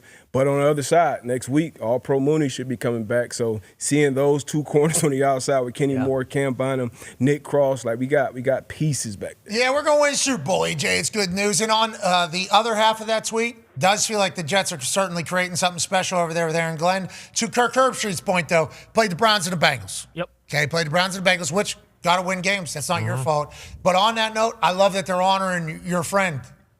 Legit. And it they feels honored like Nick he's a part of it.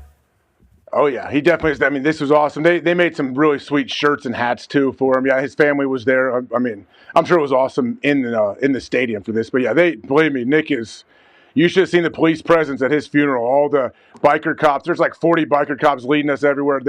They came out, and the Jet security, everyone there, they loved that dude. So it was awesome. It feels like – and that's Ohio State legend there, right?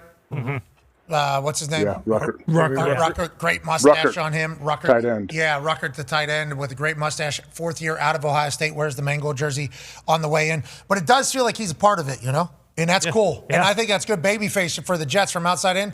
Like, I like Nick Mangold. So the fact that you're honoring Nick Mangold and continuing to do that, like, we like that. And then Aaron Glenn and them having success, good for you guys over there at the Jets. Oh, yeah. You deserve it, man. You deserve it. Let's go to the next overreaction. It's from KC Jones at KCK Jones 14. Hashtag I don't overreact. But it's time for BA to leave the Pat McAfee Show. Whoa. Jeez. And get back to calling plays for the Bucs. This offense run from top of the league with an MVP QB to complete shite in a matter of weeks. And that's no BS. We need BA. Injuries or not, it's shite. All right, we'll ask BA if he wants to get back on the headset. I think towards the end of his career, he wasn't looking to do that. But I do think with Baker Mayfield, expectations are for their offense to be great right now. Absolutely, and this is the first year play caller for Baker, so the continuity thing. And then at this point in the season, defenses want to take away some of the things that you do great. On top of that, you're missing a bunch of wide receivers. Emeka Egbuka is going to be your number 1 target week in and week out, so defenses are going to key in on them. But coming into that game, Baker Mayfield was averaging like 20 completions and 200 yards over a 3-game span after that MVP start to the season. So I understand what he's saying. Getting Bucky Irvin back will be a big addition for this offense as well. I think that Bucs offense will be okay down the stretch. We love Tampa. Let's go to the next overreaction. It's from Lonely 1993. It's going to be okay. At Gordy 2P. Hashtag I don't want to overreact. But while y'all continue to yap about Drake May MVP, Chief Kingdom, or Colts winning a Super Bowl, the real MVP contenders are in the Midwest. The Bears not only have the Coach of the Year, but MVP Caleb Williams. This is our year. Caleb looked like he was running 40 miles an hour around that edge to win that game. I mean, that was spectacular. This is the Caleb Williams shit from college that you wondered, is he going to be able to do this in the NFL when everybody's fast? Yeah, in November to win a game in the fourth quarter. He gets the edge in a huge way. What a win for the Bears. And it was chatted about already, but the Bears do a lot of coming back, too. So I think the resolve and the grit of that team are certainly settling in. And every time we see the locker room afterwards, they're a real deal. Hey, the Bears are the real deal, and Ben Johnson is too, AJ. Yeah, they are. And I mean, I think if you are a Bears fan, you got to be most excited. Yeah, a Bears offense didn't do a whole lot. And then 6-7 minutes ago in the fourth quarter, and they absolutely come alive. And Caleb, he had a huge, 90-some yard drive to lead him back. Like, when it matters, it seems like Caleb absolutely steps up. Good for the Bears. Yeah, back-to-back games. You got Caleb in his offense. I believe he had 4 game-winning drives this season. And, yeah, to your point, he looks fast as shit. Fast as shit. That edge was outrageous because you just assume it's terrible grass as well. You assume that the field is terrible. Yeah. So the ability to get out there, make it throws, and the locker room, can't stress this enough, the locker room is awesome in Chicago. They like each other. It is very evident that they like each other. Maybe they go on a run in this NFC North and do their thing. Let's go to the next overreaction, shall we? This is from BM at Bull Data. Hashtag I don't want to overreact, but the Ravens are going to the Super Bowl for real this time. And after yesterday, I can't wait to watch old man Rodgers and the Steelers' hopes and dreams burn to ash while we slow roast them over the fire we made with Mr. Steve's ping pong tables. Love this. Now listen, Butta and the entire Baltimore Ravens Stavi have to be beginning of the season, it was tough for Ravens fans. Oh, yeah. Oh, my God. Their defense was the worst in the league. People were pounding them. The offense couldn't do anything. We're supposed to be good. We're 1-5. What the fuck? Sportsbooks were like, just wait. And now we're at the point, this Ravens team's going to win the AFC North, and the Ravens are probably going to go on a run in the playoffs. D-Butt, did we expect this from the amount of talent on the team? What are your thoughts? We expect the Ravens to be an absolute wagon coming into the season, but honestly, at this point in the season, I would not put them in a Super Bowl contender. Whoa, they're playing good. I'll put them right in the bucket with the Buffalo Bills. Unbelievable quarterbacks, MVP talents, but just what the team has done around them up until this point, I don't see them really being real down the stretch. And that can change. When you have that type of talent and you have what I think good coaches on both sidelines, that can definitely change. But if I had to pick right now, if I had to only pick, let's say, 5 teams that could realistically win the Super Bowl this season, the Baltimore Ravens wouldn't be on that top 5. You can make the argument that the biggest loss for any team this year has been Matabuke for Baltimore. Without him in the middle, their defense just isn't the same. Like, let alone run stop, and pass rush and stuff. He's like one of their leaders on that defense with Roquan Smith and Kyle Hamilton. So without him is one thing, but they're going to be just fine. Still the odds-on favorite to win the AFC North have been for a while. That's only growing, and yeah, we shall see if they're able to work it out. Let's go to the next overreaction. It's from ATL Josh at JCracken24. Hashtag I don't want to overreact, but the Falcons are dead. Penix is trash, Raheem is clueless, and clearly Arthur Blank's kids need to take over for them to ever be successful. A mildly competent coach and Matt Ryan out of retirement would have this team in the playoffs. AJ, your thoughts?